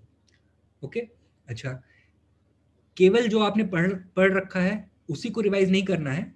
दिस इज द टाइम जब आपको प्रीवियस ईयर्स क्वेश्चंस को भी सॉल्व करना है, क्योंकि आप देखोगे तो यू विल फाइंड कि अक्सर प्रीवियस ईयर्स के क्वेश्चंस रिपीट हो जाते हैं. हो सकता है एग्जैक्ट वर्ड्स में ना रिपीट हो, लेकिन अब मान लीजिए कोई स्टेटमेंट बेस्ड क्वेश्चंस है तो उसमें 3 स्टेटमेंट्स दिए हुए हैं, 1 साल क्वेश्चन आया है, 2-3 साल बाद क्या देखने के लिए मिलेगा? उन्हीं 3 स्टेटमेंट्स में से एक नया क्वेश्चन बनाया गया है जिसमें 2 स्टेटमेंट्स लिए गए हैं और एक तीसरा नया स्टेटमेंट वहां पे डाला गया है. क्वेश्चन ऑलमोस्ट सिमिलर है. राइट. तो बहुत सारा रिपीटेशन भी आपको देखने के लिए मिलता है. अच्छा, यहाँ पे आपको केवल सिविल सर्विसेज एग्जाम को ही नहीं, मतलब आईएएस एग्जाम के ही पेपर्स को नहीं, बाकी पेपर्स को भी देखना है। अगर आप देखना चाहें तो दो एग्जाम्स जरूर देखिएगा, one is the CDS exam and the other is the CAPF exam. तो इसके प्रीवियस ईयर्स पेपर्स को जरूर सॉल्व कर लीजिएगा, एटलीस्ट 2015 2013 तक के 2014 तक के पेपर्स सॉल्व करके जाइएगा। क्लियर है? अच्छा, अब बात आती है कि क्या कोई नए नोट्स बनाने चाहिए इस समय? नहीं, कोई नए नोट्स, कोई नया रेफरेंस मटेरियल आपको पढ़ने के लिए टाइम नहीं है, because history is not the only subject ना। History is about 20% of your syllabus, लेकिन एग्जाम पार करने के लिए आपको बाकी चीज़ें भी पढ़नी ज़रूरी है। तो लिमिटेड अमाउंट ऑफ टाइम देना है, हर दिन एक ही सब्जेक्ट पे कॉन्सेंट्रेट नहीं करना है, और सब्जेक्ट्स को भी देखना है। इस टाइम में आपका ये एम भी होना चाहिए that you should attempt at least 5 to 8 mock tests, right? तो 10 सितंबर से 10 अक्टूबर के बीच में 5 to 8 full length mock test कम से कम आप लगा के जाएंगे। घर पे बैठेंगे, चाहे क्लासरूम में जाएंगे, चाहे लाइब्रेरी में बैठ के ओएमआर शीट पे उसको मार्क करने की कोशिश करेंगे। तो एग्जामिनेशन हॉल की जो फील है उसको आप रिक्रिएट करने की कोशिश करेंगे, तभी आप अश्योर कर सकते हैं that you get a good score. अब जिस तरह से प्रीवियस ईयर्स क्वेश्चंस की टफनेस और कट ऑफ को कंपेयर किया जाए, तो लास्ट ईयर कट ऑफ कितना था जनरल के लिए? I think it was 98, right? And उसके पहले भी शायद इसके ही अराउंड रहा होगा, 97.6 और समथिंग लाइक दैट। एंड 2018 में I think it was 103 point something, है ना? तो 100 के अराउंड कट ऑफ जा रहा है। You have to secure 110 marks and above, ताकि जब मेंस के लिए पढ़ने का टाइम आए तो कंफ्यूजन ना हो कि यार होगा कि नहीं होगा। And from the very next day onwards आप मेंस के लिए सोचना आप शुरू कर सकते हो, right? So that is what you are going to focus on. और वो करने के लिए ज़रूरी ये है कि हिस्ट्री के कम से कम आपके 80 to 90% क्वेश्चंस सही हों।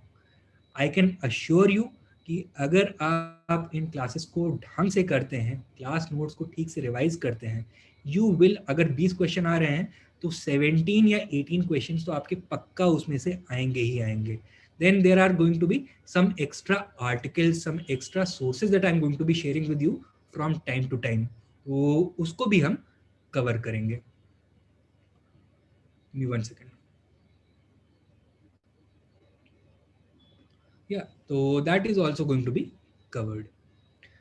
अच्छा, हम जो भी टॉपिक कवर करेंगे उसके लास्ट 26 ईयर्स 27 ईयर्स के प्रीवियस ईयर्स क्वेश्चंस भी क्लास में डिस्कस करेंगे, and I also be giving you certain practice questions for both prelims as well as mains.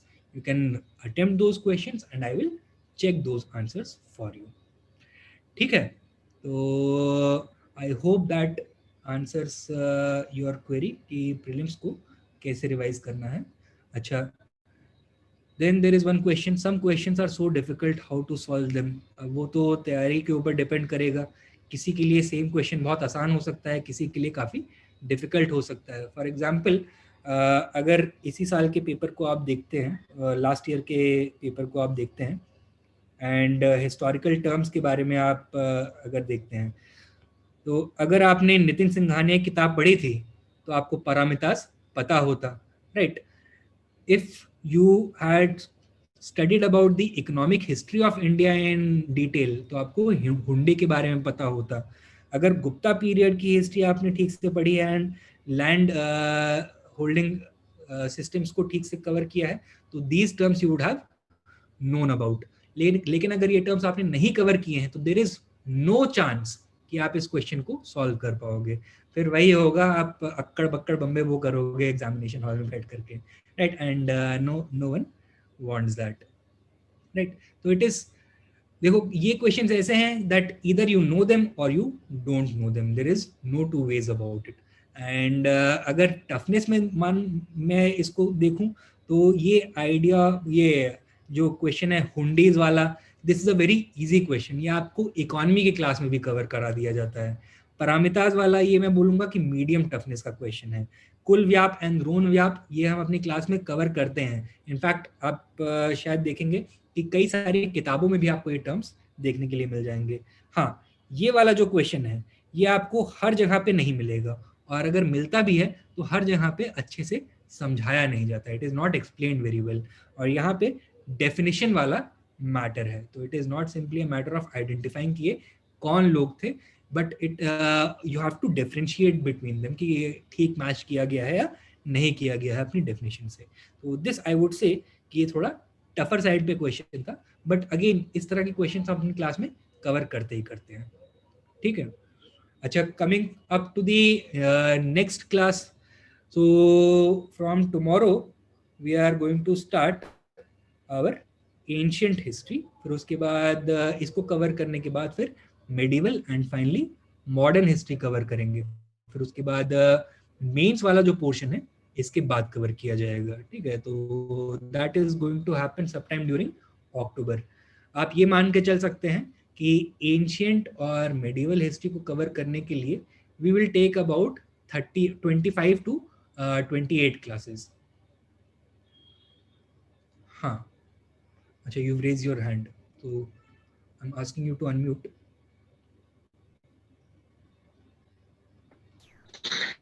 Hello, good evening, sir. Good evening. Yeah, please provide me the like, timeline when it will be finished the modern history, and after that about the medieval history timeline, and then the ancient history. At what time it will course will be finished, sir? See, we are going to take about 2.5 months to cover the entire syllabus. You can assume that we are going to take about 50 to 55 classes to cover the entire syllabus, right? We are beginning from now, and you can say that it would take you to about the middle of December to finish the entire syllabus, right? 2.5 महीना इतना ही होता है शायद, है ना। Middle of December हुआ, middle of end of November हुआ, beginning of December तक हम ये अपना सिलेबस कवर कर लेंगे। एंशिएंट और medieval history I am Okay, hoping okay, sir. Before the prelims, and medieval modern and sorry ancient medieval before the prelims, और modern history और वर्ल्ड हिस्ट्री और post independence history after the prelims हमारा खत्म करने का इसका aim होगा। We are going to have classes 5 days a week। Saturday और संडे को ऑफ रहेगा, but because these are the introductory classes, तो Saturday Sunday tomorrow and day after tomorrow again 4 PM पे क्लास होगी। We are going to begin with ancient history. सबसे पहले हम stone age को कवर करना शुरू करेंगे, ठीक है। चलिए, are there any other doubts?